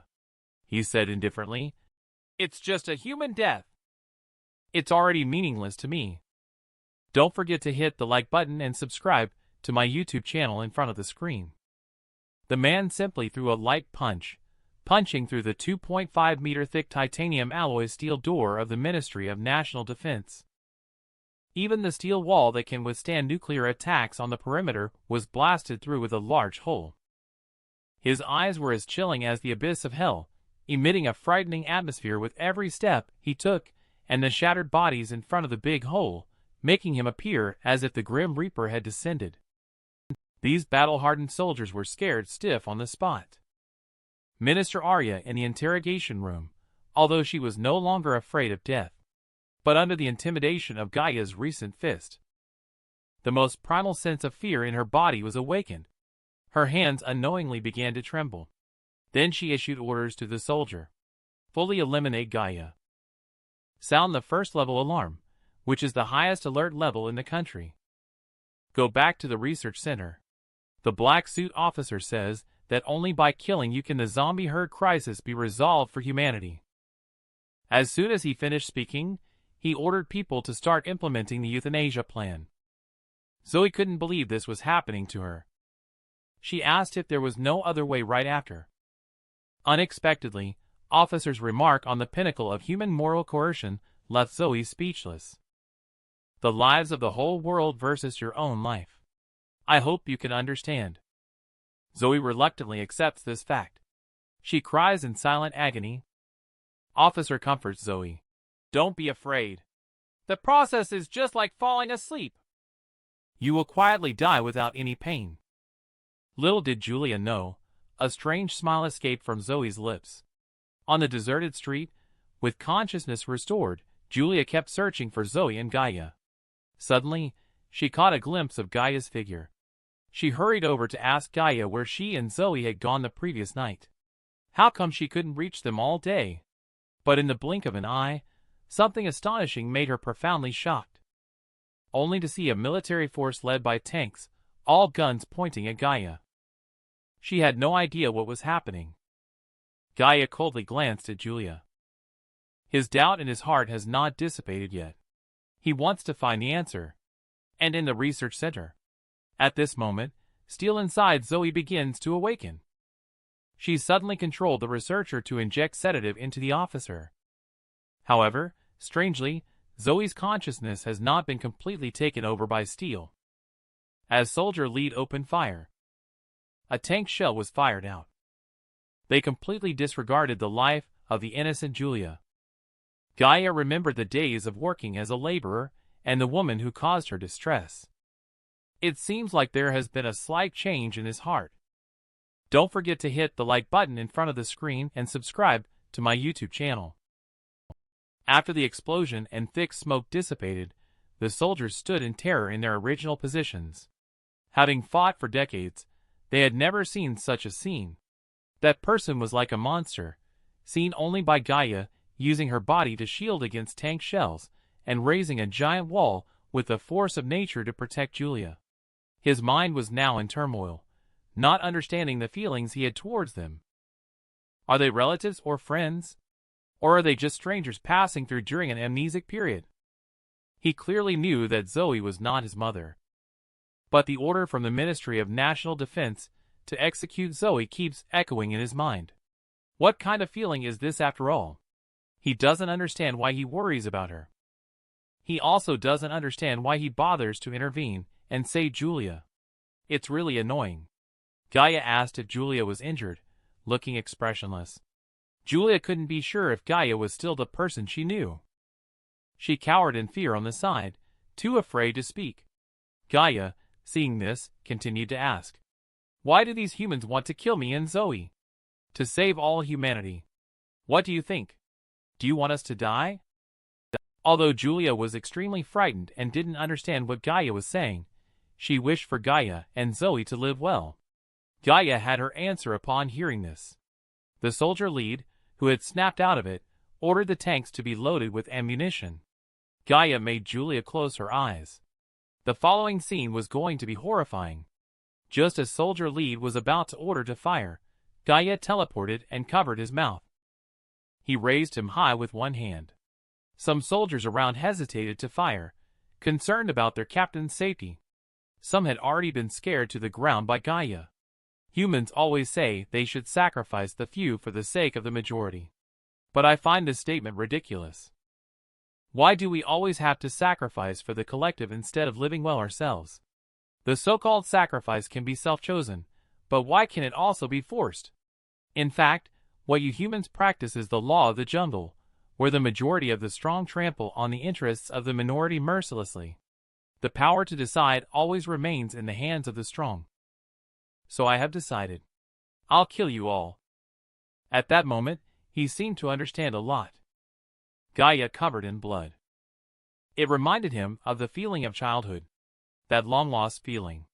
It's truly delightful. It really makes people nostalgic. I don't understand this woman at all. She tells you to close your eyes, and when you don't, she starts crying. The man turned around 2.5 times. He proceeded to kill all of the people who were going to kill him. He wanted to eliminate everyone. The reason he did this was that during the 4.5 billion years, he had lived in various forms as different species. Tens of thousands of times, he died due to human greed. Or it might be due to human self-satisfaction. Thus, he harbored resentment towards the human heart. This life, he was born as a human being after great difficulty. He received the warmest thing in this world. That is motherly love. He lived with his mother during that time. He has let go of his resentment towards people. He no longer harbors thoughts of eradicating people. However, people often feel fear or possessiveness towards the unknown. Humans either want to eliminate it or study and use it for themselves. On that day, humans shot and killed the chain that bound Gaia, the wild beast, with their own hands. Humans opened the Pandora's box of destruction upon themselves. The box contained Gaia herself. The following recap will tell the story from Gaia's perspective. Don't forget to hit the like button and subscribe to my YouTube channel while you're in front of the screen. A powerful explosion turned the sky into a blood-red color. The air is filled with the smell of blood. The fearless broadcasting Lib Media is broadcasting live throughout the air. That man is like the arrival of the Grim Reaper, continuously killing soldiers on the scene, leaving behind a ground full of debris. It's like a living hell on Earth. The government has raised a level 1 alert status for this dangerous individual. He is simply a monster. Some soldiers are still resisting stubbornly. You always ask me why I kill. The reason is simple. I have learned the language of humans. I have learned human thoughts and understood human society. Humans always think they are the center of the world. As long as it is related to human interests, it is considered acceptable to harm other creatures and destroy the environment. Through countless reincarnations, I have lived as different species in each life. When I was a shark, humans cut off my fins to satisfy their taste buds, staining the entire beach with blood. When I was an elephant, humans mercilessly killed me, taking away my tusks for meaningless artworks. When I was a crocodile, humans pulled out my tendons and peeled off my skin. I was made into various leather goods to satisfy human vanity. When I was a monkey, I could only become a test subject for human medicines. Even as a dog born, I cannot escape the fate of being under the human's control. I am in an infinite cycle of life and death, reincarnation. I have died at the hands of humans tens of thousands of times. That is why I have these thoughts. I still hate humans now. The reason is just that simple. And in this life, I was born as a human. The warmth that I have so hard won. She had her life taken away heartlessly by humans. It is you humans who created me, this monster, with your unbearable arrogance. It disgusts me. The loneliness of billions of years of reincarnation, who among you can understand? It's not me who is wrong. Nor is it this world. It's this human society. The helicopter debris flew towards Julia. But the warmth that I used to have. That warmth also taught me the human heart. It changed me. It made me want to protect the people I care about. But there are always people who act recklessly and challenge my limits. And at this moment, Julia is already extremely scared. She asks me to take her away from this terrifying place. I thought I could shake off human emotions. In the end, I found out that I still couldn't do it. I'm so annoyed. Forget it. Let's just send her home for now. I'll find another place to kill her. Even if I don't have to see you, I can still feel that you are alive. I will fulfill the promise I made to you in the past. The whole world wants this woman dead. It's because she carries the virus original entity, a creature that can control human consciousness, inside her body. Steel. In Zoe's body, the awakening steel controls the research personnel to walk like zombies. However, strangely, steel did not fully take over her consciousness. The officer in the control room saw the situation starting to spiral out of control. He immediately gave orders to everyone. Cancel the euthanasia plan. Switch to plan B. Shoot Steel, Host, and Zoe on the spot. She kept watching as the researchers in front of her kept charging forward.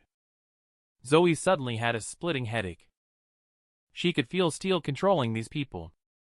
They were rushing towards the person who was trying to shoot them, as if they were zombies with no regard for their lives. She could still feel it. Steel wanted to devour the remnants of her consciousness. She clenched her teeth and made a bold decision. Her strong headbutts made the zombies start to become sluggish. Then, they steadily lost control and fell to the ground. The executioner, who was supposed to shoot Zoe, looked confused. It turns out Zoe was trying to knock out the steel inside her body and keep the pain to maintain her consciousness. And at this moment, Steel's voice resounded in Zoe's mind. Woman, have you seen the situation clearly? We are in a symbiotic relationship now. They want to kill you, and I am trying to save you. Steel kept talking incessantly in her mind. Zoe roared angrily. Shut up! You're making too much noise. She slammed her head against the floor once again. This time, she almost lost consciousness. But the clamor of Steel finally subsided. She looked at the pistol on the ground. Zoe remembered what the black suit officer said. The lives of the whole world and your life are in your hands. Zoe picked up the pistol from the ground. She aimed at her own head, wanting to end her own life to save the world. Steel was completely panicked by this. He wants to stop Zoe, but he couldn't control her body at all. What do you want to do, you crazy woman? We will all die like this. But at this moment, Gaia appeared. What are you doing? She saw that it was Gaia who had arrived. Zoe, who had been on edge, couldn't help but burst into tears. Gaia looked at her like this. He didn't know how to comfort her. And at this moment, a voice sounded. It turns out it was Officer who had been tranquilized before. Why did you stop her from committing suicide? Zoe is now Steel's host. Her existence itself threatens the whole world. She must die. However, Gaia couldn't be bothered to deal with him.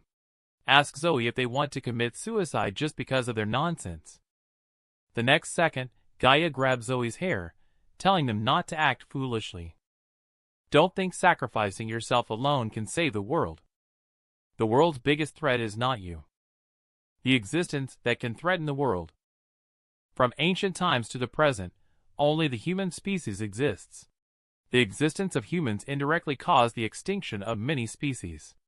Additionally, they are the only ones who understand how much environmental damage has been caused. And in their mouths, the whole world consists solely of their own species, humans. Such a dirty and selfish human group. They are not worth sacrificing for. After saying that, Gaia gently stroked Zoe's head. So you don't have to worry. Their sins don't need you to take responsibility alone. It would be better if they were all dead. At this moment, the man in the black suit raised his gun and shouted, This is for the whole world. She must die. Even you have to die. At this moment, Gaia got angry. I will keep my promise to protect you no matter what. You have to stay alive for me. Zoe can't believe her eyes. The man was just about to shoot the woman who posed a threat to human existence. He was killed by Gaia the next second. Zoe was stunned by this.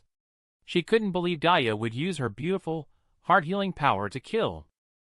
Others are also trying to resist, but they have no way to defeat Gaia at all. A mere handgun is useless in front of Gaia. Zoe cried out loudly, urging Gaia not to kill anyone. He heard Zoe shout. Gaia stopped her actions, but he faced Zoe's crying plea. Gaia still killed him. Don't be over-empathetic. You just make me sick. Zoe broke down at the sight, kneeling on the ground and crying loudly. He looked at Zoe, who was shaking and crying all over. Gaia showed no sign of comfort at all. And his ideas are the same as Steele's. Kill them before these people kill Zoe. In human terms, this is what is known as self-defense. Zoe thinks he is just talking nonsense. Her sadness in her heart instantly turned into anger. You are clearly indiscriminately killing innocent people. She also questioned Gaia about who you really are. Where has the simple and lovely Gaia gone? If you judge others by their actions, who are you? Before that, the amnesiac me was just a shell. And now I am covered in blood. This is the me who slaughters people on Earth. I am the true Gaia. But to the end, I haven't changed at all. Even if the world perishes, I will also protect you. And at this time, outside the research center perimeter, there are already a large number of soldiers surrounding this place. Gaia plans to take Zoe away from here. Unexpectedly, Zoe shook off Gaia's hand. She said she would die here no matter what. She knew Steele's danger. She insisted on ending her life here against all odds. Gaia was instantly furious as a result. He was casting lightning in his hand. He just wanted to slap this over-empathy woman to make her face reality. And Zoe also feels a strong fear of death. She can really feel that Gaia wants to kill herself. But Gaia only got angry for 2.5 seconds before taking a deep breath. I almost lost my mind because of your anger. I almost wanted to chop off your limbs earlier and take you away by force. After all, there are regenerative cells of steel in your body. But I'm afraid you might not be able to hold on and die on the way. The atmosphere suddenly became awkward. Zoe was completely scared silly by his actions. But even when Gaia calmed down, she still didn't want to see Zoe get hurt. And he asked Zoe to be honest. Do you really want to die? Are you really not afraid of death? He saw Zoe remain silent. Gaia began to confess her origins. I have lived for 4.5 billion years. Underwent countless life and death reincarnations. No matter what kind of pain I have experienced, I have never thought about ending my own life. Even in my most desperate moments, there will always be a light to illuminate the hope for me to live on. And I am also your light. So you are lying.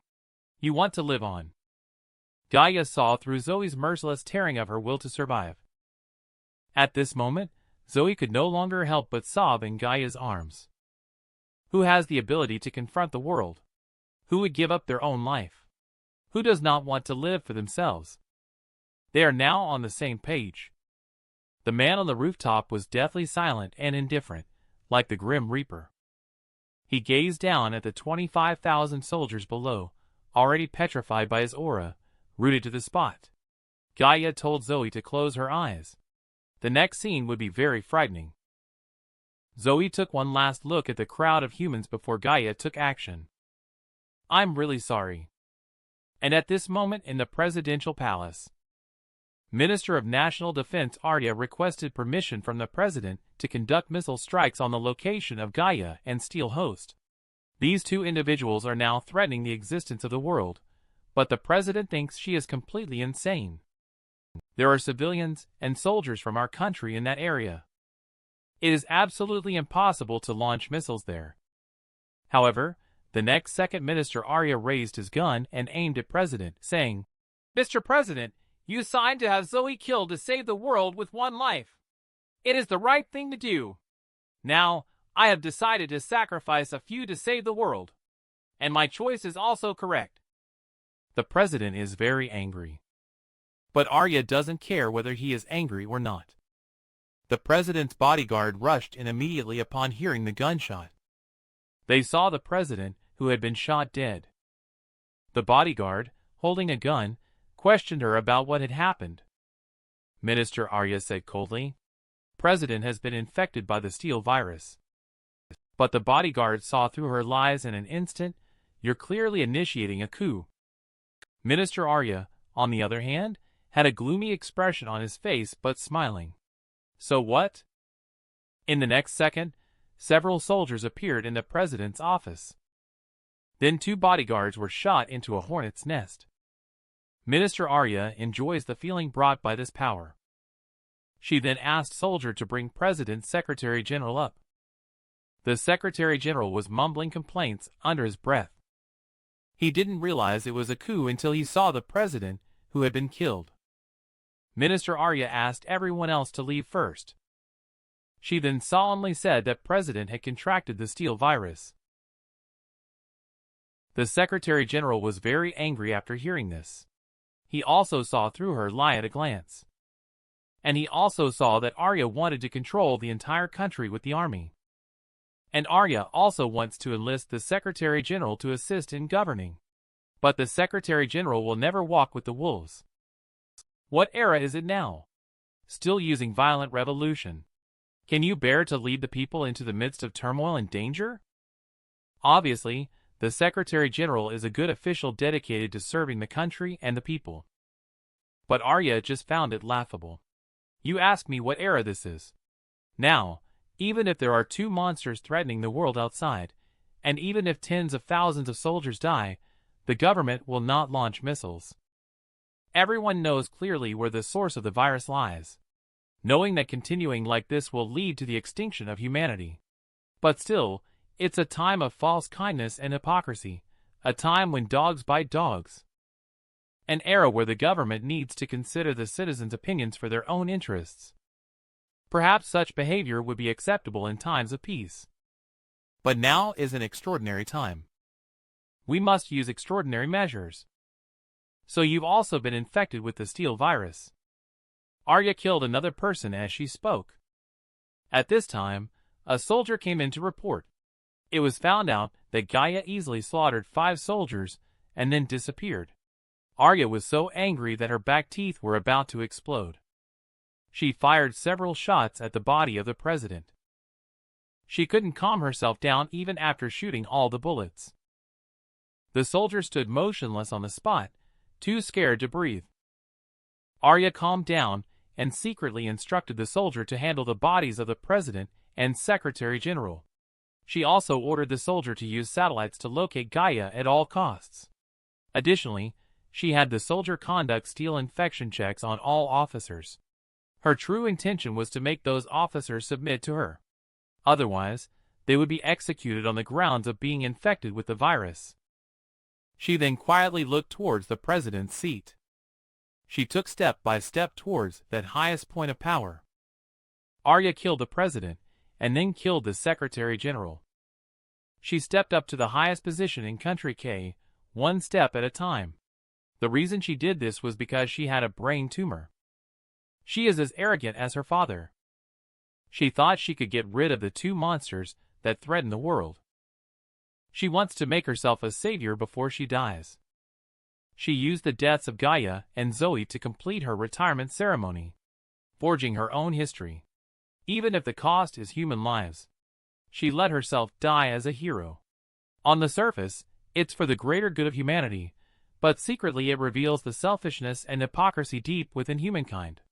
After some time, the sky is covered with dark clouds. The oppressive atmosphere makes the city lose its usual hustle and bustle. The military is escorting the president's vehicle speeding on the highway. Inside the car is Arya, who is going to the Congress to persuade the officers and execute all officers who do not obey her under the pretext of the steel virus. Gaia, who disappeared after killing 5 soldiers, is hiding from the rain with Zoe in a cave. Zoe is pondering whether it was right for her to survive because of the soldiers who died for her. I misunderstood Zoe before. She is the over-empathy woman. When she dared to shoot herself in the forehead. The moment she saved all of humanity with her own life. I knew she was truly kind.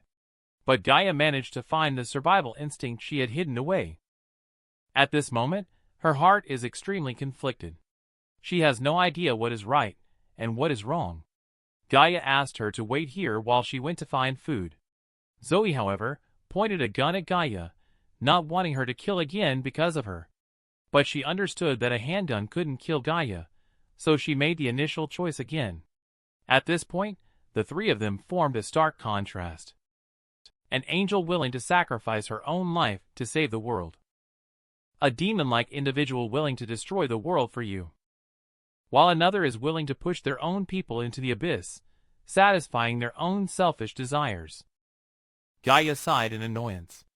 Your death will only accelerate my destruction of mankind.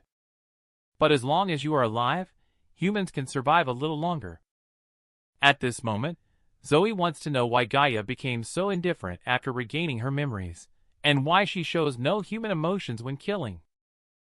She wants to know what Gaia experienced before, and why she has such a deep hatred towards humans. This question struck a chord in Gaia's heart. You ask me why I hate humans. The reason is simple.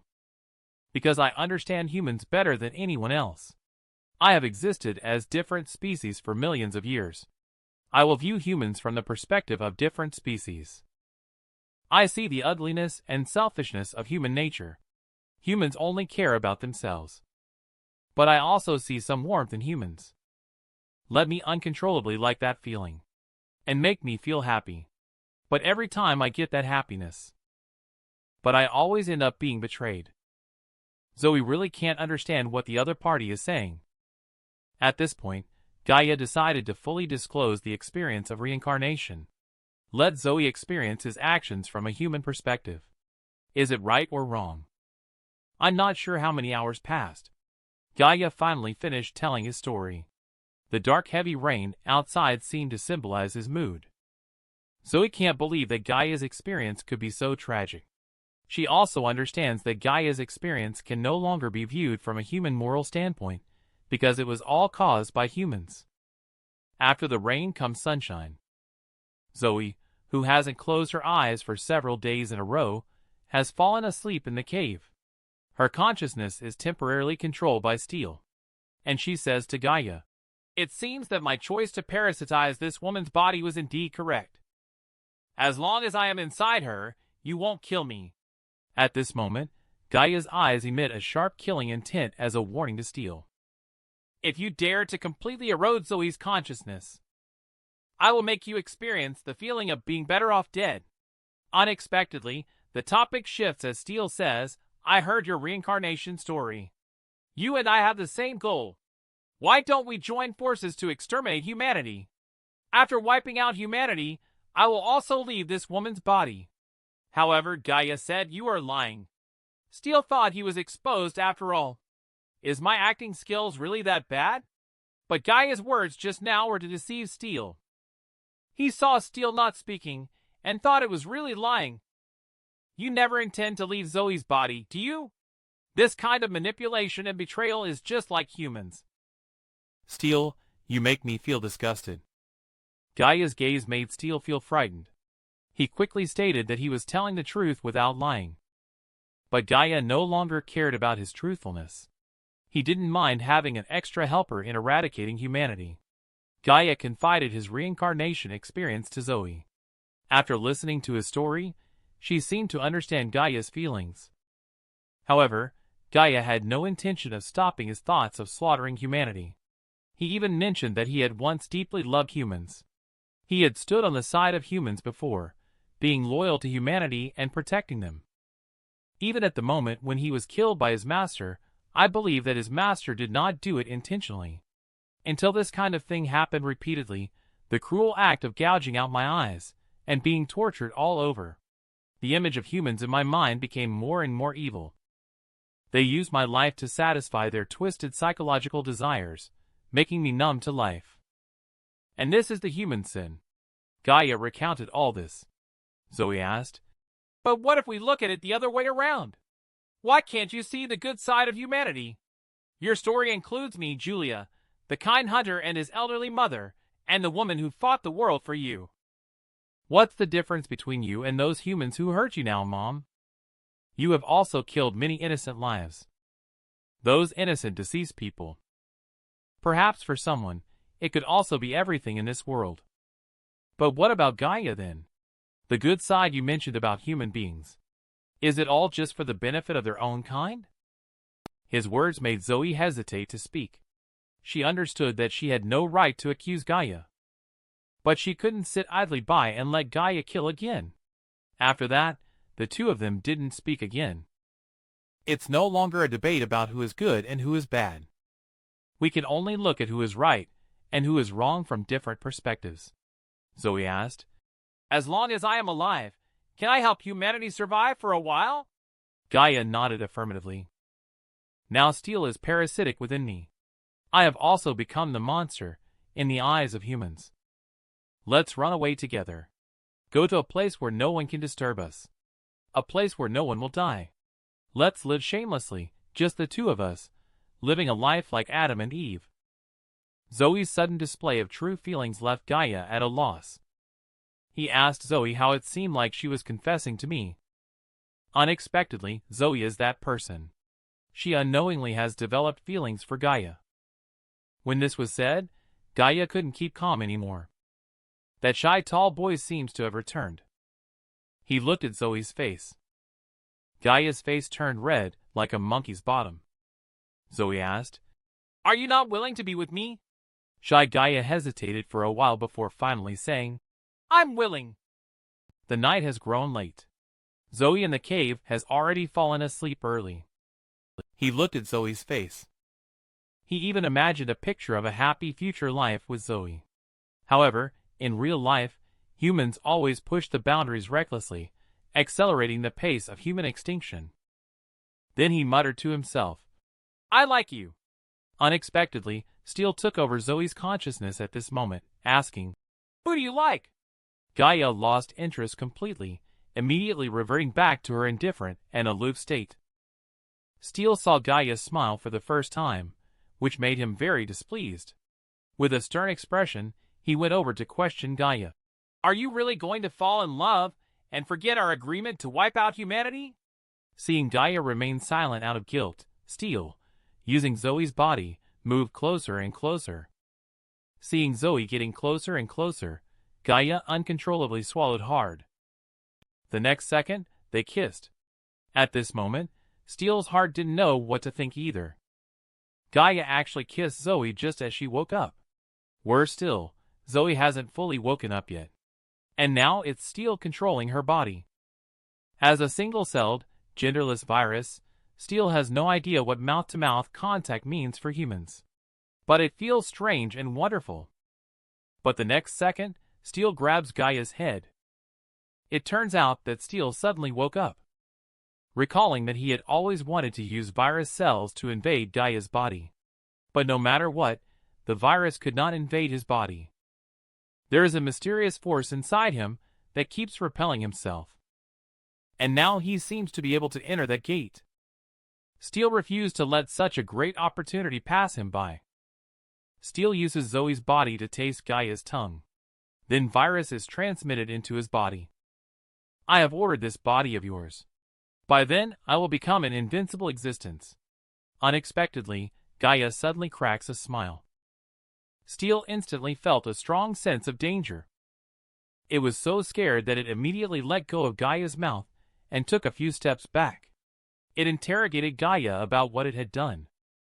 So it turns out that Gaia's actions were not to take advantage of Zoe, but to purify the steel cells inside Zoe's body in order to save Zoe. But this method also makes Gaia uncomfortable. His hand has been eroded by the steel cells. Yet the next second, Gaia's self-healing ability purified the virus. Steel, witnessing Gaia's actions, couldn't help but feel afraid. Gaia, however, had one point of confusion. Clearly, if Steel had persisted a little longer, he might have been able to take over Gaia's body. Why did Steel suddenly stop? But Steel's reason was simple. Just born not long ago, he was greedy for life and afraid of death. Any little disturbance made him want to flee.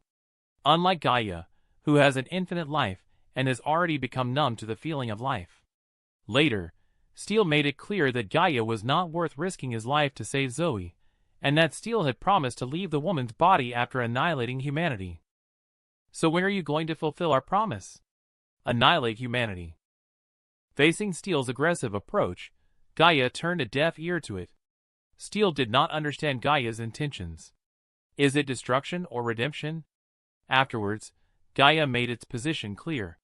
It is destruction. But before that, Zoe's safety must be ensured. By then, it will be the moment to annihilate humanity. Meanwhile, in the Country K Congress, the room was filled with corpses. Only a few officers supported Arya to survive. The deceased officers were executed by Arya under the pretext of the Steel virus. Arya used brutal methods to massacre all officers who did not support her, consequently becoming the acting president of Country K and addressing the global news media. Currently affected by the Steel virus, there is a zombie herd. 2,500 people have died in the country. Soldiers have sacrificed 130,000 personnel. The main culprit behind all of this is a duo of existences that modern science cannot explain or define, and they are formidable enough to threaten the world. One of them is the host Zoe of the Steel virus. One of them is Monster Gaia, who possesses unknown power. Arya emphasized hoarsely. For the whole world. She called on major countries to come together to support Country K. Also, she assured the people of Country K in the capacity of acting president. She pledged that she would do whatever it takes to eliminate the two threats to the world, while Gaia now carries the unconscious Zoe to find a safe haven that can protect her. Being born as a human in this life feels very strange to him. For billions of years in the past, he had been living aimlessly, without any desire to struggle or to survive. But in this life, he is different. There is some kind of desire driving him forward. What is that desire? Gaia herself doesn't know, but he is starting to look forward to it more and more. The man just kissed the woman. He then took her to a deserted island to live a shameless life. Zoe asked Gaia where this is. But Gaia herself doesn't know where this is. In Zoe's confused expression, Gaia drew a map on the sandy ground. She pointed to a spot and said, "We are here." Zoe looked astonished. She never expected Gaia had brought them into the territorial waters of the hostile country, Country N, within Country K. Meanwhile in Country K, Arya has already completed her dictatorship. Countless citizens outside the presidential palace are shouting against Arya's military dictatorship. And inside the presidential palace, staff members are reporting to Arya that 7 months have passed. We have not located the whereabouts or any information about Gaia and Zoe. He wanted to say something more, but was angrily slammed on the table and scolded by Arya. "You bunch of worthless people!" The staff continued to report. Now Country A has issued a statement. The first case of the Steel zombie herd epidemic occurred in Country K. They then requested that Country K take all responsibility for the Steel zombie herd epidemic and compensate Country A for the economic losses caused by the zombie herd epidemic. Such actions are in line with Country A's Arya facing opposition from the public just after taking office. She will also have to face international issues. A series of unfavorable factors are making it difficult for her to catch her breath. And on the uninhabited island over there, the situation is also not optimistic. I only heard Zoe's mournful wails echoing through the sky. It's too tight there. Gaia, don't be so forceful. No way. Gaia, you can't suppress the beast within you so quickly. It turns out Zoe is complaining about Gaia's clumsiness. She can't even install a hammock. I asked you to use a little force, not to use brute force to directly break the rope. I really don't understand how you have survived until now. You have no self-care skills at all. You only know how to steal and kill. Facing Zoe's series of outputs, Gaia kept a straight face and didn't want to listen. Zoe sighed and scolded herself. I really regret agreeing to live on this uninhabited island with you. Gaia was particularly speechless at this moment. Clearly, it was you who suggested living on this uninhabited island in the first place. Zoe scolded Gaia for standing there stupidly instead of coming over to help. Gaia's eyes instantly emitted waves of blue light. He clenched his teeth. The rope ended up getting tangled and stuck on his hand. Zoe was completely speechless. An hour later, the two of them finally set up the hammock. Zoe lay down comfortably all of a sudden. She sighed that it would be nice to have a beer now. Gaia said he would go get it, but Zoe stopped him. Are you thinking of stealing again? And what are you stealing that heap of household appliances for? Where is there electricity around here? I can understand if that's your gift to me. But beer is no big deal. Remind Gaia not to kill, and to go quickly, and come back quickly. Gaia then transformed into an intercontinental missile, and flew to steal the beer. At night, the two of them enjoyed beer by the bonfire, savoring the sea breeze blowing in their faces, and sharing their stories. Late at night, the two of them slept in separate beds. After Zoe fell asleep, Steele began to wake up. He wondered what the situation was now. Although he had saved his own life because of this woman, it was also because of this woman that he and Gaia had delayed the plan to destroy humanity. Steele is secretly planning a conspiracy. He intends to use his virus to infect all humans in the world. He plans to use his manipulation ability to control the minds of people worldwide. At that time, it will trigger a world war, leading humanity to self-destruct and self-slaughter. However, Zoe woke up at this moment. She knows exactly what Steele is thinking. Steele was instantly taken aback. The next second, Zoe covered her eyes infected by Steele. You single-celled virus parasite, leave me alone. Steele was completely shocked by how this woman could suppress his consciousness. There is a virus original entity Steele inside the woman's body that can control creature awareness. It wants to use its manipulation ability to control the human carriers of the virus and trigger a world war. It wants humanity to self-destruct in a bloody conflict. But the next second, Zoe suppressed Steele's consciousness. Steele couldn't believe it. The woman's body was gradually adapting to his virus cells. Steele resisted desperately, trying to take control of the body but failed. Zoe calmly said, "This body is mine. You parasitic creature, continue to sleep for me. If you dare to mess with me again, I will commit suicide and we will die together." Steele knew that this crazy woman would really do what she said. Fearful of death, Steele was completely helpless. At this time, the intelligence department in Country K deployed several radar satellites. They searched continuously for 2 nights in a row. They still couldn't find the 2 existences that could threaten the world, which made all the staff extremely frustrated. The officer is very distressed. The leader ordered his subordinates to continue searching. He himself went to report to Arya and faced the scolding. But in the next moment, a red light shone from the eyes of the subordinate. It turned out that his consciousness had been controlled by Steele's virus. What's even more surprising is that it was Zoe, not Steele, who was controlling the person's consciousness. She has gradually mastered Steele's manipulation ability and infiltrated global intelligence agencies. She concealed her and Gaia's whereabouts. Not only that, she marveled at Steele's incredible abilities. She can feel that people infected by the virus have spread to every corner of the world, forming a vast neural network. She can clearly sense the interconnectedness between herself and the world. As long as she continues to let this virus expand, maybe she will truly become an existence like Steele described, akin to a god.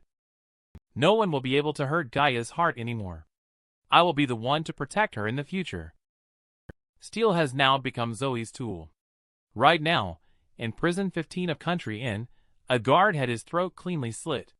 He died without any struggle. The warden calmly remarked upon seeing the scene, "Looks like that guy has escaped." Meanwhile, outside the prison, a 17-year-old girl named Sabrina is running desperately. Although she is young, she was trained as a top assassin by Country Inn. And the one who just killed the guard was indeed Sabrina. She fled to a village and met her uncle. The uncle was very curious about how Sabrina ended up here. But Sabrina asked, "Where is my mother?" Sabrina found out that her mother had an accident, and that's why she escaped. Her uncle remained silent, eyes filled with sadness.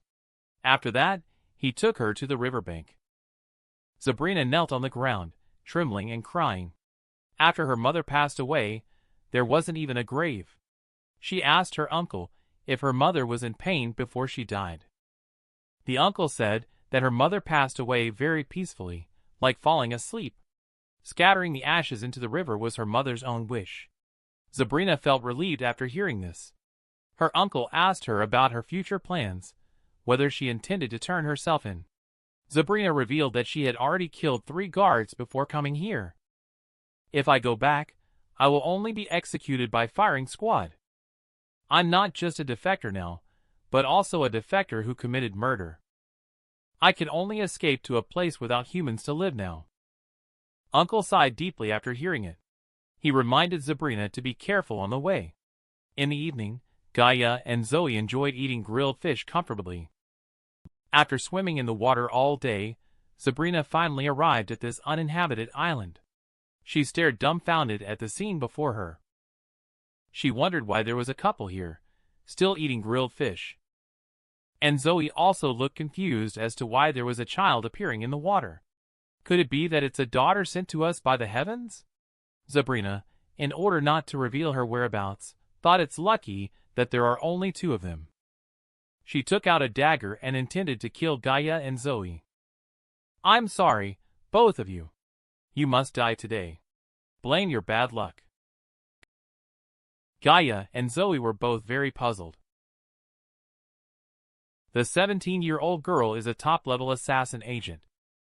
She is proficient in various assassination techniques. To cover her tracks, she plans to kill the young couple in front of her. Little did she know that she herself had encountered trouble today. In front of her was Zoe, a steel host who could control all living things.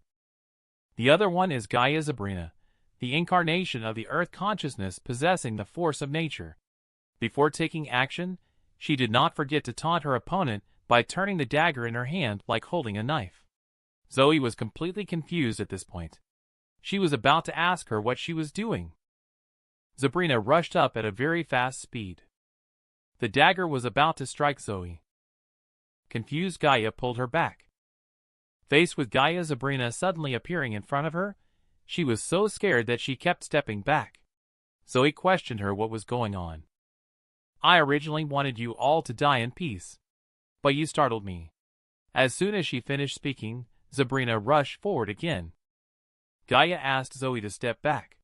Zoe reminded Gaia to hold back and not kill her. After all, she is just a child. Sabrina yelled, "Come and face your death!" The next moment, she was struck by Gaia. Such a young age, and already resorting to violence. "Whom do you want to kill?" Sabrina crazily stabbed Gaia's arms several times. She kicked Gaia in the abdomen, borrowing force to quickly step back. At this moment, she was completely dumbfounded. She clearly stabbed him multiple times, so why weren't his arms injured? What is going on with this man? At this point, Sabrina felt that the man in front of her was quite impressive. Zoe stopped both of them from fighting. Is there any misunderstanding? Sabrina originally thought they were just an ordinary couple. But from the man's skills, she felt that they must be spies from Country K. The 2 of them were immediately speechless when this was said. Sabrina rushed forward with a knife once again. Gaia sighed deeply. She thought she was stupid enough, but she didn't expect there were even more foolish people than herself. He then leisurely walked towards Sabrina. But Sabrina easily stepped around and stood behind Gaia. Gaia was suddenly startled. She had been practicing this turning movement for at least 2.5 years. Sabrina shouted loudly, demanding Gaia not to move. She threatened Gaia that if she dared to take a step forward, her life would be in danger. At this moment, Gaia's eyes returned to their usual lifeless and indifferent state. He asked Zoe, "Do I still need to endure not killing in this situation now?" Gaia's breath made Sabrina feel a strong fear of death. At the same time, Zoe cut Sabrina's arm, allowing Steele's virus cells to invade her body. When Sabrina felt a sharp pain, it was already too late. Her hand involuntarily released Zoe's neck. Her eyes became dull and lifeless. Sabrina found herself unable to control her own body, while Zoe reprimanded her to be polite. "You should call me sister. Do you understand?" Sabrina looked at the two people in horror. She didn't understand what was going on with them. It was like a 17-year-old girl named Monster was courting death, holding a knife to a woman's life to threaten the boy not to move. This action completely angered Gaia. "You have successfully enraged me. You are seeking death." But before Gaia could do anything, Zoe had subdued her. Zoe controlled her consciousness and made her obediently kneel down. She then turned her head and rebuked Gaia. "You wouldn't really want to kill her, would you? She's just a child. We can't be this ruthless." Faced with Zoe's preaching, Gaia looked impatient and unwilling to listen. Sabrina was kneeling dumbly on the side, looking at the two of them. Her eyes were full of fear, completely unaware of why she couldn't control her body. She weakly asked, "What have you done to me?" As soon as these words were spoken, they remembered there was still another person. The two of them looked at her. It turns out that Zoe had just cut her arm, allowing the steel virus to invade her body and control her. Zoe didn't want to kill her, but couldn't bear to drive her away. Are they going to live together as three from now on? As soon as Gaia heard this, she was shocked. She expressed her disagreement. "Didn't we agree to live without any embarrassment or reservation?" When Zoe asked what to do, unexpectedly, Sabrina shouted, "Just kill me! I will never surrender or beg for mercy." This statement instantly silenced the air once again. The three stared at each other wide-eyed. Gaia was the first to break the deadlock, expressing agreement with her idea to kill her. However, Zoe told him to shut up directly.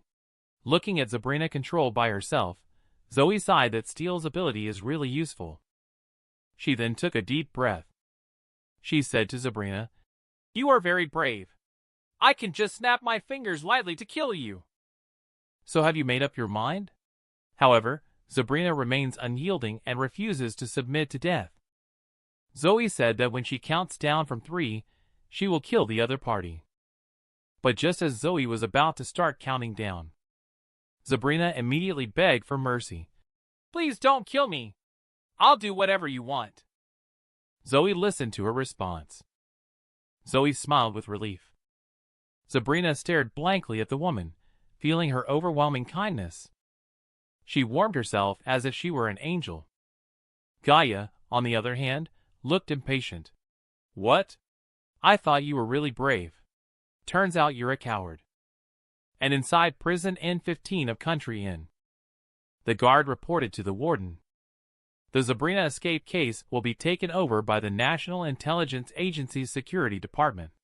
The warden is curious about what Sabrina did to attract the attention of the security department.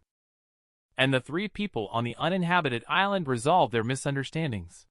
Sabrina told the other two her story, because she was locked up for making some mistakes. Afterward, she escaped from prison. However, she encountered the two monsters, and Zoe immediately asked her what mistake she had made to be imprisoned as a minor. At this point, Sabrina confessed that she was a teenage assassin from Country Inn. It turned out that during one mission, she was supposed to escort a geologist. Immediately, Sabrina mentioned a series of years. Gaia looked confused, but Zoe, being a researcher, felt a chill down her spine upon hearing the years mentioned. That was a volcanic eruption timeline. Sabrina also leaked the year the volcano was about to erupt. She ended up in prison. And at this time, inside Country K's intelligence department. The people who have not been infected by the steel virus have finally been located using satellites. The positions of the two monsters that could threaten the world were found. The staff shouted that they were on an uninhabited island in the waters of Country Inn. 1 hour later, inside the military headquarters of Country Inn, an old commander was watching a video of Gaia slaughtering humans. He couldn't believe that such a monster exists in the world. Arya is video calling with him. She explains that the two monsters threatening the world are in your waters. However, the old guy completely doesn't believe the content of the video. Arya asks him why he doesn't trust himself. Just because you staged a coup and took the position of the president. Aren't you trying to fabricate a common enemy for humanity to change everyone's focus? This statement instantly leaves Arya speechless and prompts the old guy to pay attention to his words. But the old guy doesn't give her any face at all. He continues, since that monster and the origin of the zombie herd virus are both on the island in our waters, your country K has to compensate for the losses of our country N. Upon hearing this, Arya was stunned. The old guy asked her what was so surprising. If what you say is true, our country N has also been affected by the zombie herd virus and caused chaos. Shouldn't you compensate us for wanting to use our hands to get rid of that monster? However, Arya changed the subject. As long as you open up the waters of country N, you don't need to lend us a hand. My army will take care of those two monsters. Old guy exclaimed loudly that it's absurd. How could we allow soldiers from a hostile country to enter our own territory? We might as well declare war directly. Arya was just about to say something when the old guy ended the video call, and she explained how amazing the special effects in video calls are now. They look so real. He believed that Gaia and Zoe were just spies for Country K. He even ordered his subordinates to send out the 649 assassination unit to kill the 3 people on the island. The old guy was unaware that his decision accelerated the pace of human extinction. One day passed. Sabrina said she had nowhere else to go, and if she was captured and taken back by them, she would definitely be executed by firing squad. She remembered her mother's words. No matter what, you must stay alive. Gaia, who heard these words. He also recalled his mother, Wendy, saying these same words. Gaia can feel Sabrina's emotions at this moment. He felt compassion for her. When Sabrina cried and longed for her mother, Gaia sensed that something was coming from the sea. He put his hand into the water. He derived the ability of dolphins to investigate the situation using sound waves. Gaia can feel them approaching step by step. A total of 48 people fully armed are rushing here. Sabrina thought at first that the people coming were here to capture her and take her back. She shouted that she was as good as dead. The people coming to capture her must be assassins. Gaia told her to quiet down and that she would protect her. Sabrina knew that Gaia was very strong, but she couldn't resist the enemy's overwhelming numbers. You have no idea how strong I am, she said. At this moment, Sabrina thought to herself, this guy really doesn't know his own limitations. Gaia said coldly, as long as I'm in this world, no one can kill you on this island. You must fulfill your mother's words. Stay alive. A deserted island without a name before. 7 months later, in front of the whole world, that island was named Blood Island.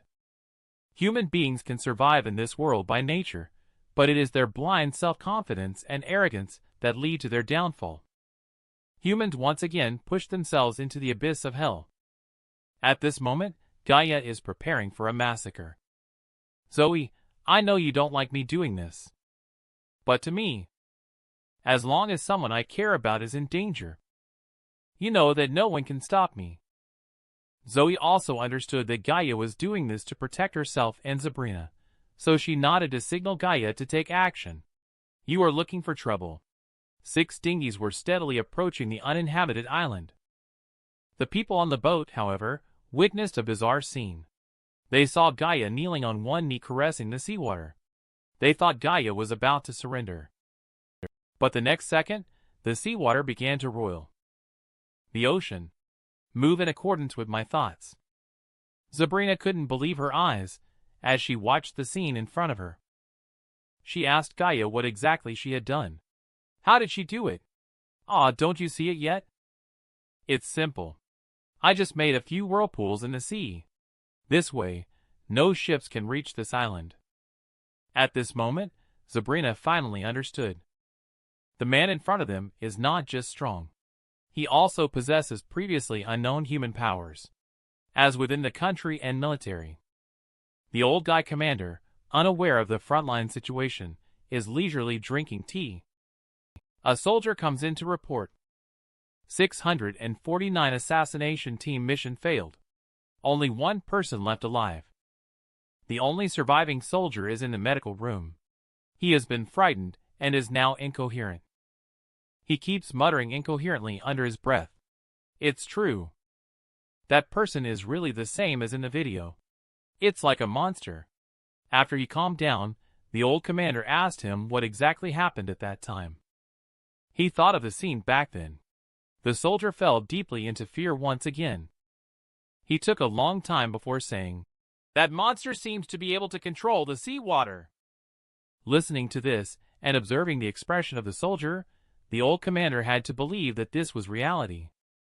Returning to the meeting room and watching the video of Gaia slaughtering humans, he thought for a long time about bombing the place and turning it into a sea of fire. However, he gave the order to carry out the airstrike. The person infected with the steel virus behind him learned about it. The bomber was still dispatched. This time, they will come from the air. As soon as Sabrina heard this, she started shouting that it was a done deal. It's over. Gaia pushed her away and told her to be quiet. I have the best vision in the world. As good as an ostrich's eyes. Gaia also saw the airplane. Jet 1 has spotted the target island. Jet 1 has requested permission to fire at the target. Gaia derived the maximum speed of the military bird. The bombers were no match for him. Old Commander looked extremely ugly when he learned that the entire air strike force was wiped out. In that case, prepare for a biochemical attack. We must defend the dignity of Country N at all costs. A bunch of drones were launched. Gaia derived the largest wings. Albatross. The air is much clearer now. The soldier shouted suddenly as a typhoon struck. The biochemical attack failed. Fire a long-range missile over there for me. However, Gaia has already transformed into a humanoid cannon. The ultimate power. The power of the dragon. Country N's attack has failed once again. The soldier came to report with a dejected expression. It failed again. Old guy now has to face reality. He puts on his military cap. He said meaningfully, I am really old now. Is it true that our country really has no way to eradicate that monster? It seems that it's time for me to meet with Mr. President. Let him request the powerful and formidable support from Country C. The man knelt down and touched the sea water with his hand. He said a sentence to the sea. Follow the rhythm of my thoughts. The sea surface instantly churned up massive waves, creating monstrous and terrifying waves. The sea submerged the enemy in the dark depths of the ocean. Even the fighter jets of the air raid were easily destroyed by him when he flew towards them in the air. Country N's old commander is not superstitious. He plans to mobilize the entire nation to eradicate the monster Zoe, who wants to control mosquitoes, before the reinforcements arrive. He will spread the steel virus to all the people of Country N. But spreading the virus in this way is too slow and not easy to achieve. Although she can sense that most people have been infected. But the farther away, the weaker steel's manipulation ability becomes. At this moment, the long-dormant steel finally awakens and continuously bewitches Zoe. Humans are really greedy. If you want to control more people, then you should be willing to offer something in return. If we continue like this, Gaia will only kill more people. And he just wants to protect you. But you can totally stop this senseless slaughter. Just give me control of your body. At this moment, Sabrina keeps moving rubble to Gaia for him to throw and bombard the warships and fighter jets. A fighter jet flew through the terrifying hail of rubble. Go die, monster. Gaia just wanted to have some fun with these humans. But obviously, these ants have posed a threat to the ones she cares about. The battles fought to protect them are more tiring than she imagined. Gradually, Gaia's patience reached its limit. In the government of Country C, they have received a request for support from Country N. However, Country C has always maintained a neutral stance, adhering to the principle of not interfering unless provoked. Therefore, Country C has decided to first observe the situation. If that monster truly becomes a crisis for the Earth, we will take action at that time. Gaia has just finished dealing with a wave of human-made arrogant war machinery. Now, a new wave of fighter jets and warships has appeared on the sea surface. The sin of war has made it hard for Sabrina and Zoe to catch their breath. Gaia lamented that human means of attack are too monotonous. But faced with the endless human war weapons on the sea, although she could destroy them, but now, she cannot fight with unrestrained hands as there are protected people. The reason why humans can conquer the world and become the top predator is that humans can use tools as they please. Another reason is that humans have a complete language system that other creatures lack, as well as an innate tendency to manipulate other lives. But the most important reason is that all creatures in the world do not harbor hostility towards humans without reason. They only want to protect their only habitat for living. However, as long as humans have some power, they will ruthlessly destroy nature. Expand human territory indefinitely. If you humans continue like this, I will show you nature's strong hostility towards you humans. At this moment, Steel keeps tempting Zoe to give her body to him. It can stop this carnage. But Zoe is well aware of Steel's treachery. Once she gives up control of her body, that will be the true doomsday for humanity. Gaia raised her thumb at this moment. She kept muttering something in her mouth, transmitting her thoughts to nature. Nature, creatures who harbor hatred towards humans, heed my call. Join me in rebelling against humanity. Let's fight. Fight for survival. Just when Sabrina and Zoe were feeling a wave of despair, a sudden loud noise caught their attention. It seemed like Mother Nature was responding to Gaia's call. Humans, bear the wrath of nature. Bear it well. Nature begrudges you. Man, like a deity, simply made a praising gesture, summoning all creatures of nature to fight alongside themselves. Birds flying in the sky, fish swimming in the sea, all are now following the great summoning of Gaia. Fight on. When Gaia was young, she always sat alone in the corner. He watched in loneliness as his peers happily played. And his mother, Wendy, asked him why he didn't play with the other children. Your aloof personality makes it hard for you to make friends. But Gaia remained indifferent as usual, not responding. Because in his billions of years of memory, he found such behavior childish. But in his mother's eyes, this child is just being willful. He feels embarrassed to ask his friends to play together. She then took Gaia's hand. They started playing the stacking tower game. Wendy shouted out, "Who wants to play games with us, kids?" Gaia seemed to understand the meaning of friends, as spoken by humans at that moment. And now he is making the same gesture. He made friends with all the creatures in nature that hate humanity. He fights against humans with them. He fights alongside them. Nature fight. Resist. Only through fighting can we survive. At this moment, the ship captain was already scared stiff in place. Countless schools of fish and flocks of birds could be seen passing through the human warship. The fish were swimming frantically in the water. They created several whirlpools on the sea surface, causing the warships to collide with each other.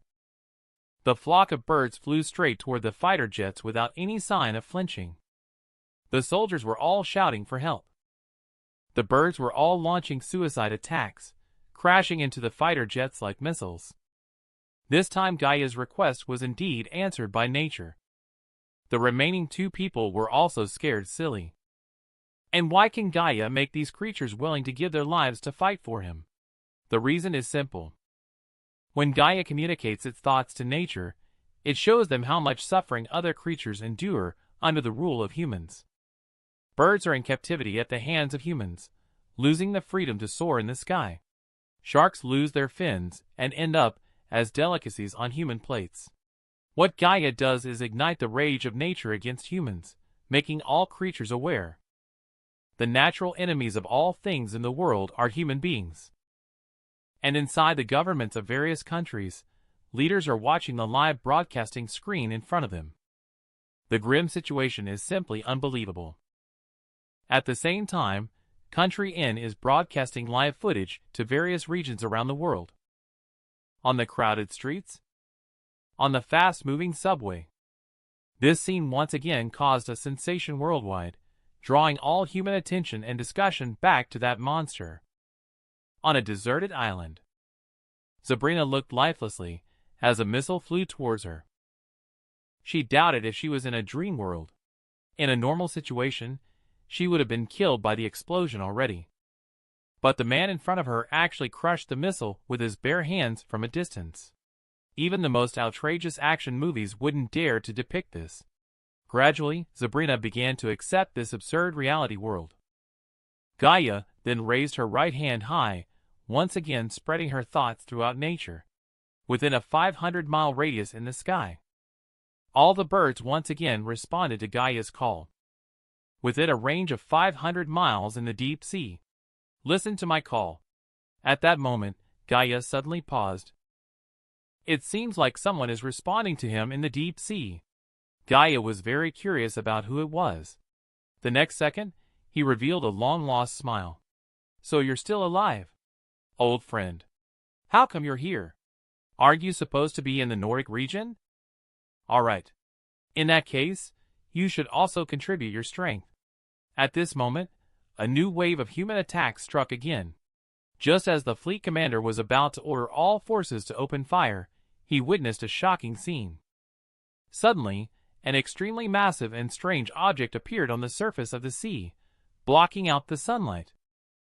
The colossal object seemed to have blocked out the dawn of hope for humanity. A sense of despair enveloped their sight. That is a creature that should appear only in legends. It's a creature from Nordic mythology. The North Sea behemoth Kraken makes humans look tiny in its presence. Humans always think they understand everything in the world. The human army has suffered heavy losses once again. And now, do you still feel that you truly understand this world? Humanity mobilized countless fighter jets and warships just to capture an uninhabited island. However, a massive entity blocked their advances. A sense of despair enveloped their sight. That is a creature that only exists in legends. It's a creature from Norse mythology. The North Sea behemoth, Kraken. Humans appear tiny like ants in front of it. Humans always think they understand everything in the world. But do you truly understand this world now? Destroy everything. Kraken. Humanity's proud war machinery. At this moment, under the colossal body of the Kraken, they are easily destroyed like toys. Countless warplane wrecks sink gradually into the sea. Numerous human bodies float in the water, dyeing the clear waters into a sea of blood. Thus named Blood Island. Humans always think they are the rulers of the earth. But at this moment, they realize that the world is far more complex than they imagined. They feel the wrath from nature. They do not know how many of such terrifying creatures exist in this world. Julia is inside the coffee shop. She is watching a video of a deserted island. She is very worried about the safety of Gaia and Zoe. At the Country Cave Presidential Palace, an employee reported to Arya. A message came from the United Nations. Humanity officially named the uninhabited island in Country Inn as Blood Island. Arya explained that the name chosen was really simple and brutal. The island truly lives up to its name as Blood Island once the staff finish reporting and leave their work behind. Arya's nose slowly started to bleed. Her brain tumor condition worsened. She naively thought she could erase the existence of that monster with her own abilities. But now she understands. No one in the world can deal with that monster an hour later. The war on the deserted island has ceased. Zoe and Sabrina don't know when they fell asleep. Gaia sat cross-legged, guarding against human attacks. Steel inside Zoe's body sighed that this place was like Hell Island. Gaia's power exceeded her own imagination. In every aspect, she was more powerful than her own abilities. I want to have her body. But no matter what, I cannot obtain it. And that guy seems to have lost a lot of interest in destroying humanity. He only wants to protect the ones he cares about. Initially, he intended to use this woman to provoke himself to accelerate the extinction of humanity. But the problem now is that this woman seems to be consuming her own abilities. I couldn't beat him in a fight. If this continues, I don't even know the meaning of my own existence. Just then, Gaia and Steel were suddenly startled. Suddenly sat up. Steel felt that something interesting was about to happen. It was curious to see how Gaia would make a choice. To let destruction happen or to save. The shocking event that surprised Gaia and Steel was the revelation by Sabrina that a volcanic eruption was imminent. It was the White Top Mountain volcano on the border of Country Inn, which had been dormant for hundreds of years. It was finally erupting at this moment. A soldier in the military department of Country Inn urgently reported a major event. The old commander asked what could be bigger than the incident on Blood Island. The White Top Mountain volcano has erupted. Old commander doesn't know if he has dementia after hearing that. He seems unusually calm. But 2.5 seconds later, he suddenly realized that something was wrong. Due to the eruption of White Top Mountain in People's Square, Kim Jong-un's statue began to shake uncontrollably. The ground also started to tremble.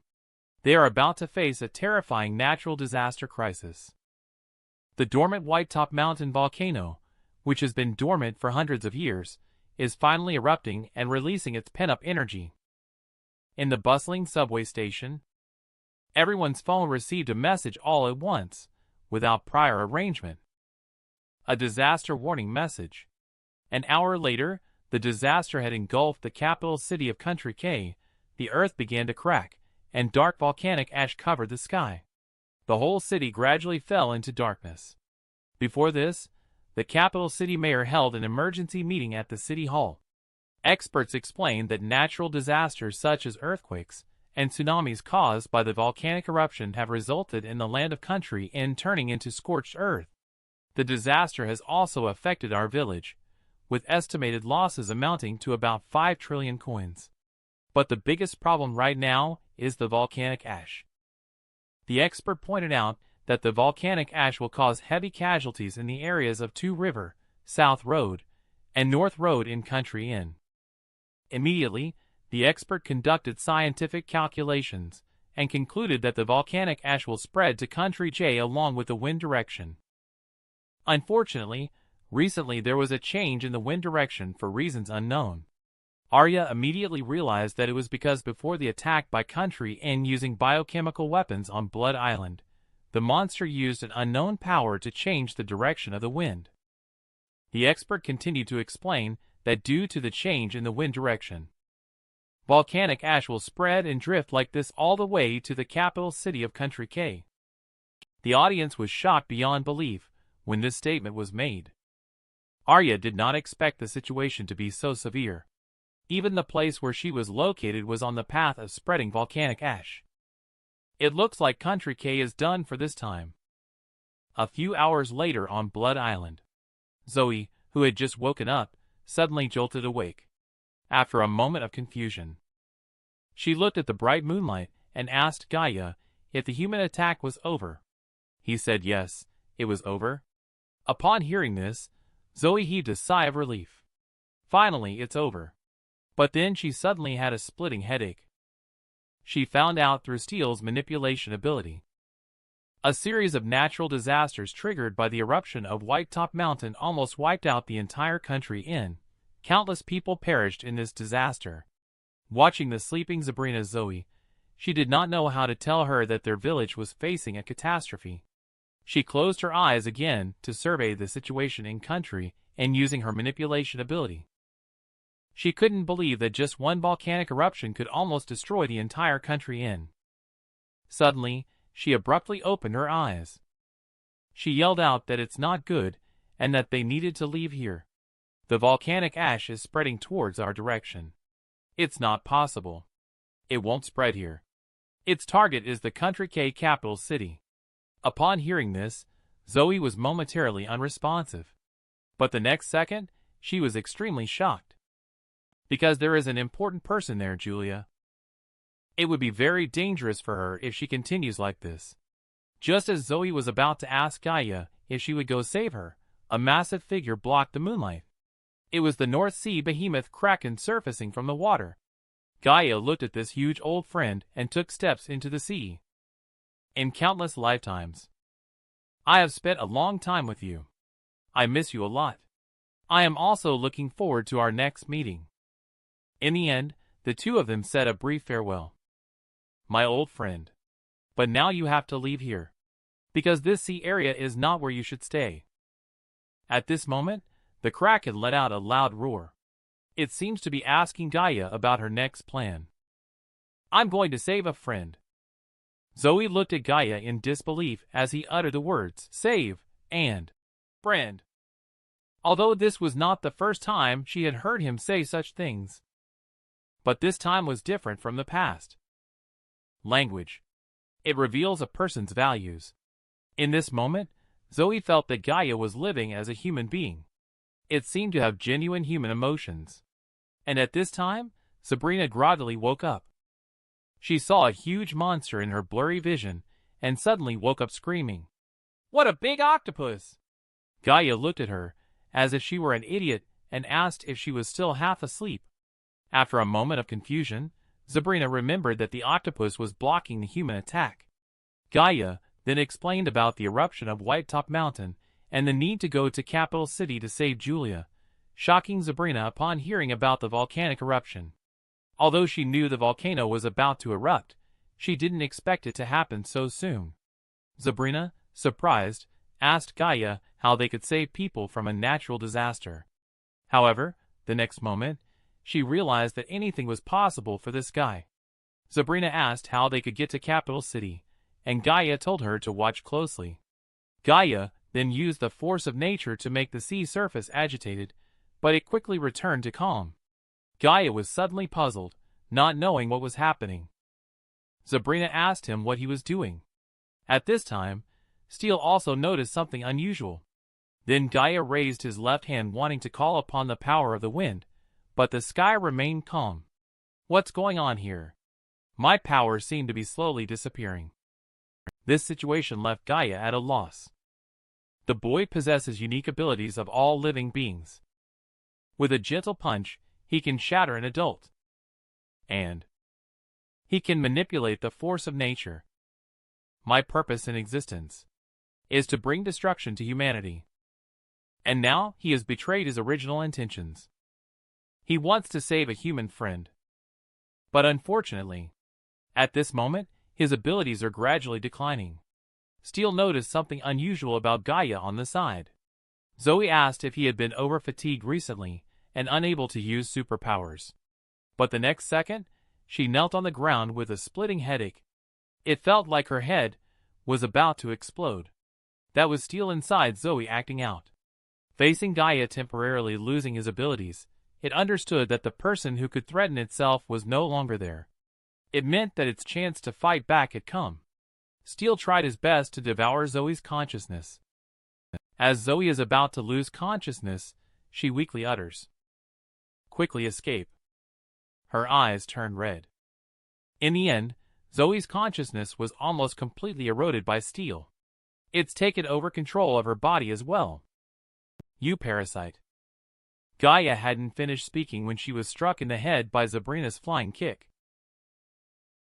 At this moment, Sabrina has already been controlled by Steel's manipulation ability. It seems you have forgotten the meaning of your own existence.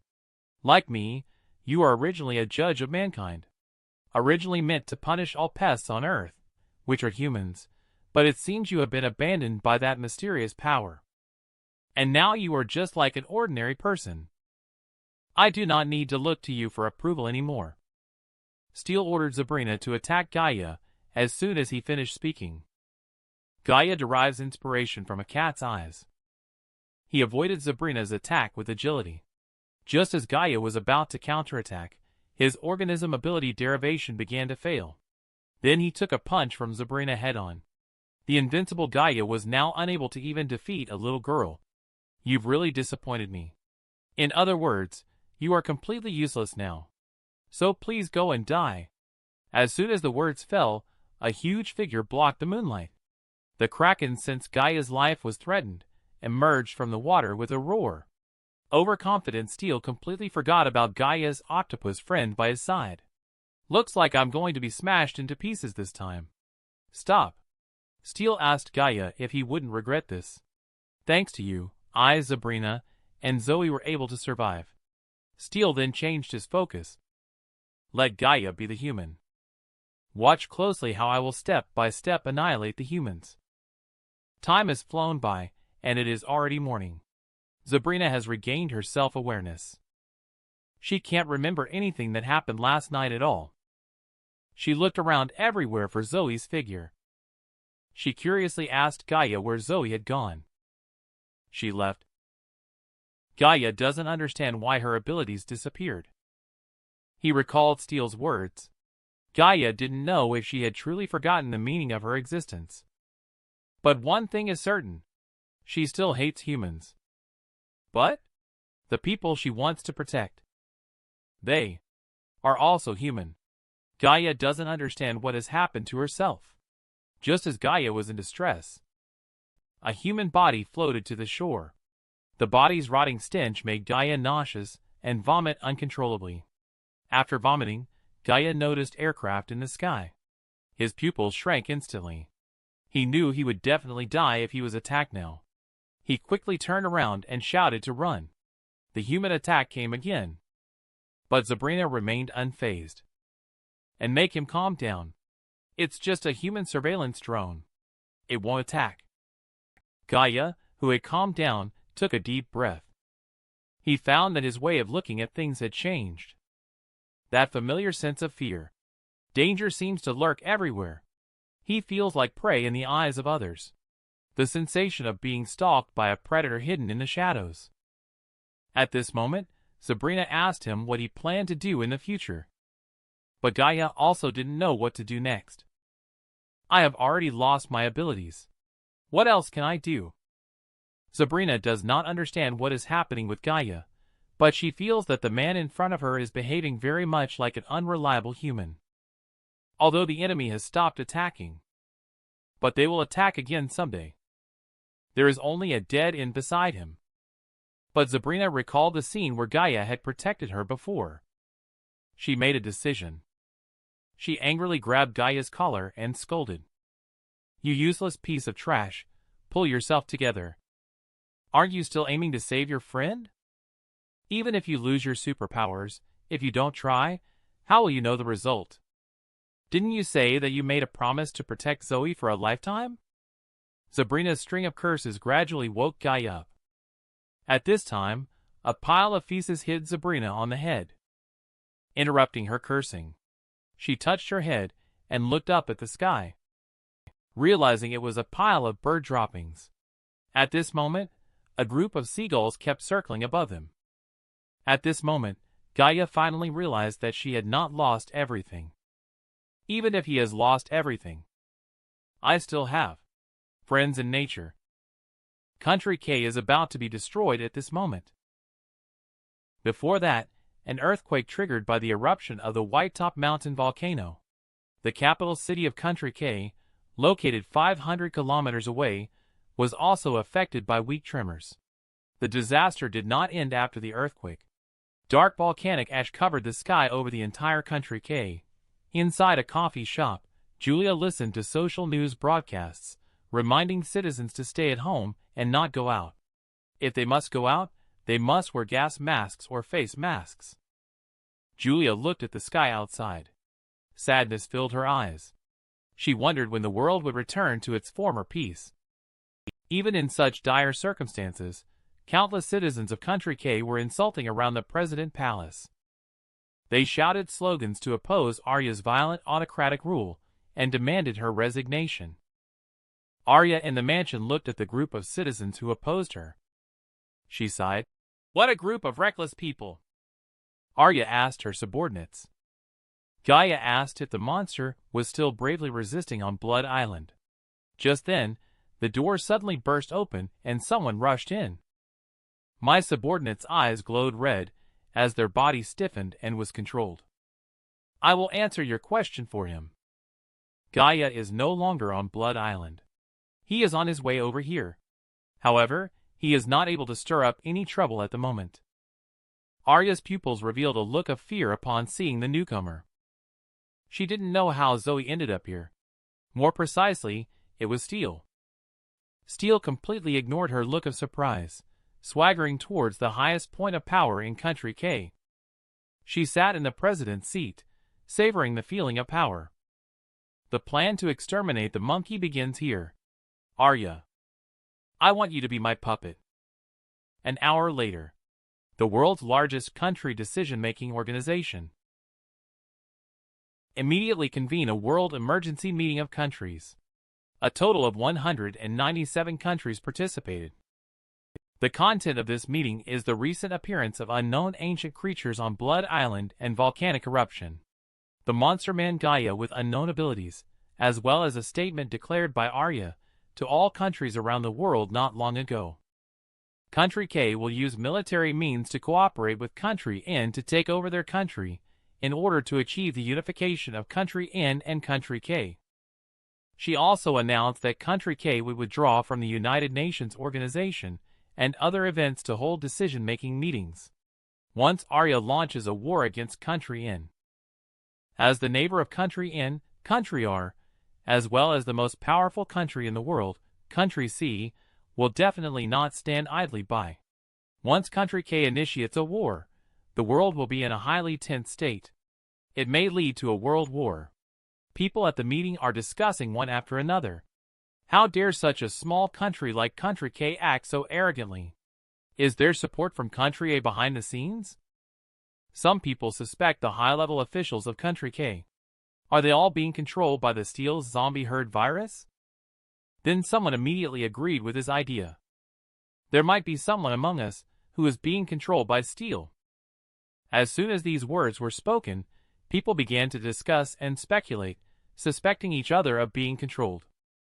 At this point, a person spoke up, saying, "We have no choice but to use war to stop them. And this matter seems to be more complicated than it appears." Everyone, think about the Blood Island incident. Gaia was originally from Country K. It is very likely that Gaia becoming the president of Blood Island was Country K's plan. The purpose is to weaken the power of Country N, so that Country K can achieve the plan of unification with Country N. This speculation caused a stir at the meeting. The UN president asked everyone to calm down. Then he asked everyone to vote to determine the outcome of the meeting. Out of 197 countries, a total of 180 countries expressed their support. Many of them are manipulated by Steel. The UN Secretary-General then announced that once Country K initiates a war, the United Nations organization, in the name of the will of the Earth's fire, will use all means of war to prevent Country K. And in the square underneath the capital city of Country K, countless citizens of Country K have already gathered for the demonstration. The citizens are screaming frantically, opposing the decision to start a war. Arya must be crazy. This will only make our Country K the enemy of the whole country. However, despite the citizens' vocal opposition, the Country K manipulated by Steel still deployed countless country devices and numerous workboats are on standby. Attack! With Arya's attack, the United Nations organization has also issued instructions. Proceed according to the original voting plan. Launch the missile. The people of Country K are really interesting. Country K has now become a global target for attack. Above the sky in Country K's capital city, dozens of nuclear bombs are accelerating as they dive downwards. The missile exploded. Steel inside the presidential palace watched the scene. His whole body trembled as he burst into uncontrollable laughter. He almost laughed himself to death. Monkeys are really funny. Just as he mocked the monkey, Steel looked at Zoe's body in the mirror. Its manic grin disappeared instantly. Then Steel made a strange move. He gazed at Zoe's appearance in the mirror for a long time, sighing that this woman is truly interesting. And Arya, who was previously manipulated by Steel to start the war. She is currently vomiting non-stop in the bathroom. Her brain tumor has become increasingly serious. At this moment, Steel appeared behind her holding Arya's diary. It mocked the contents of Arya's diary. Will destroy Gaia and steal by any means necessary in this lifetime. Forge oneself into a savior and leave a lasting name in history.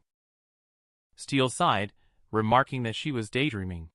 Then she asked with a smile on her face. Can you hear it? Can you feel the explosion outside and the vibrations?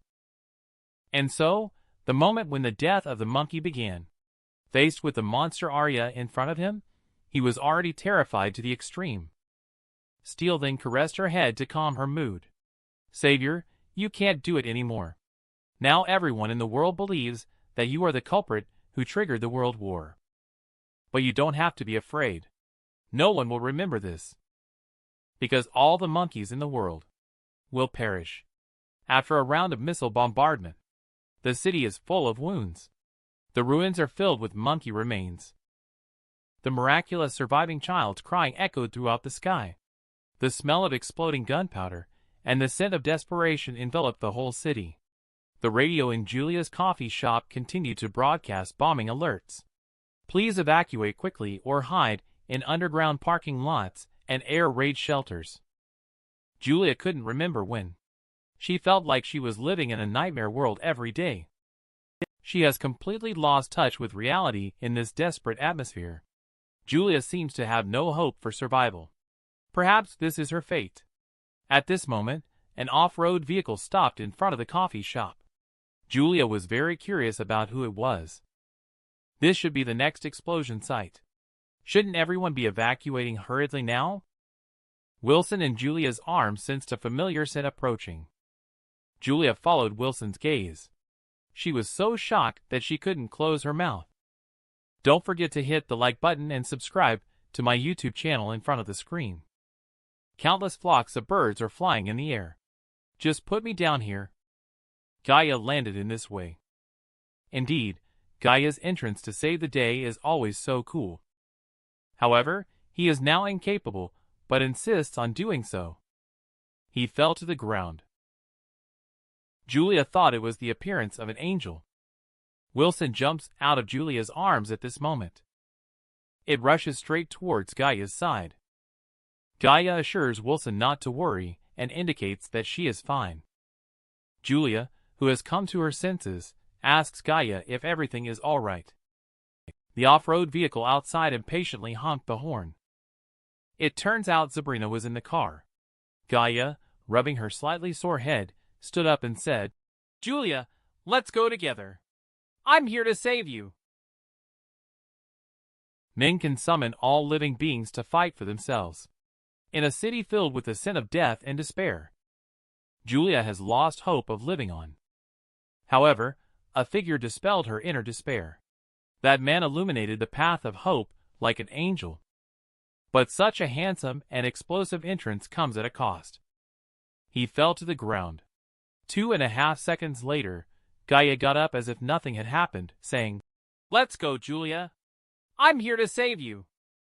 When Julia saw Gaia in that moment, tears uncontrollably streamed down her face. She leaned on Gaia's chest and cried out loudly. She vented out the suppressed emotions during this period. At this moment, Steele in the National Defense Building also sensed Gaia's arrival. Steele looked at himself in the mirror and contemplated for a long time, not knowing if the reason was that he had always been parasitic in the human body. He seemed to possess human emotions as well. It was a feeling of hatred. Recalling the scene of being mercilessly tortured by Gaia while parasitizing department head Anthony before. Steele did not want Gaia to die so easily. Instead, he wanted to slowly torture and play him to death, returning every bit of pain he endured back to him. Immediately, it used its manipulation ability to issue a command to the fighter jet commander who was bombing the city. All aircraft cease bombing. I repeat, cease bombing. The pilots didn't understand why they were suddenly stopping their mission, but they had to obey orders. At this time, Gaia and others were in a car fleeing from the bombing zone. Julia in the car eagerly asked about Zoe's whereabouts. Gaia obviously didn't know either, but she promised to rescue her. The question is, even if the whereabouts of Zoe are known, Gaia also understands that she is currently not capable of confronting the steel inside Zoe. Their main goal at the moment is to stay alive and escape to the location of Kraken Blood Island. Then, I don't know what to do, but I must regain the lost ability. Sabrina, who was driving at that time, felt a sense of astonishment, only to see that 8 soldiers set up a roadblock to block the entrance of the tunnel. The soldiers did not confirm the identity of the approaching person. They directly raised their guns and started shooting. Sabrina shouted to get down and hold on tight. The car spun around in that instant. Sabrina understands that they were being manipulated by steel and hesitates to shoot. Under the enemy's fierce gunfire, Gaia lifted her hand to activate creature awareness. Countless birds swiftly flew in to assist in the battle. Gaia let them fight. The soldier also noticed the anomaly. Steel, who saw this scene through manipulation ability, couldn't sit still anymore. It couldn't believe that Gaia hadn't completely lost her abilities. Steel decided to increase the difficulty of Gaia's escape. It must act quickly to eliminate any future trouble. There is no other reason. It is just afraid of Gaia regaining her abilities. Gaia in the car heard a roar. A fighter jet is rapidly flying towards us. Missiles have locked onto the vehicle. Sabrina shouted urgently to get out of the car quickly. They hurriedly got out of the car. The violent explosion made Gaia's head ache unbearably. He looked up and instantly saw a shocking scene. In the midst of being surrounded by a flock of birds, the soldier desperately protected someone to keep him from being disturbed. The person being protected is aiming towards Sabrina. As for why he doesn't aim directly at Gaia, it's because Steel knows Gaia's only weakness. His weakness is the people he cares about. Gaia took the bullet with her body. The ground was gradually stained red with blood. Sabrina, who had recovered, quickly stepped forward and turned Gaia's body over. Amid Sabrina's desperate cries of, "Don't die!" the situation unfolded. Gaia's vision gradually became blurred. The familiar yet unfamiliar sensation hit him once again. That is a feeling he has experienced countless times. The sensation of death. But he understands that in this life, death is the end point of all reincarnations. It means that death will no longer be reborn. For Gaia, eternal death was once a luxury. But now, Gaia hates the feeling of death. Because in this life, he is something that he never had in all his past lives. The meaning of being alive. I am not willing to just die like this. I want to live.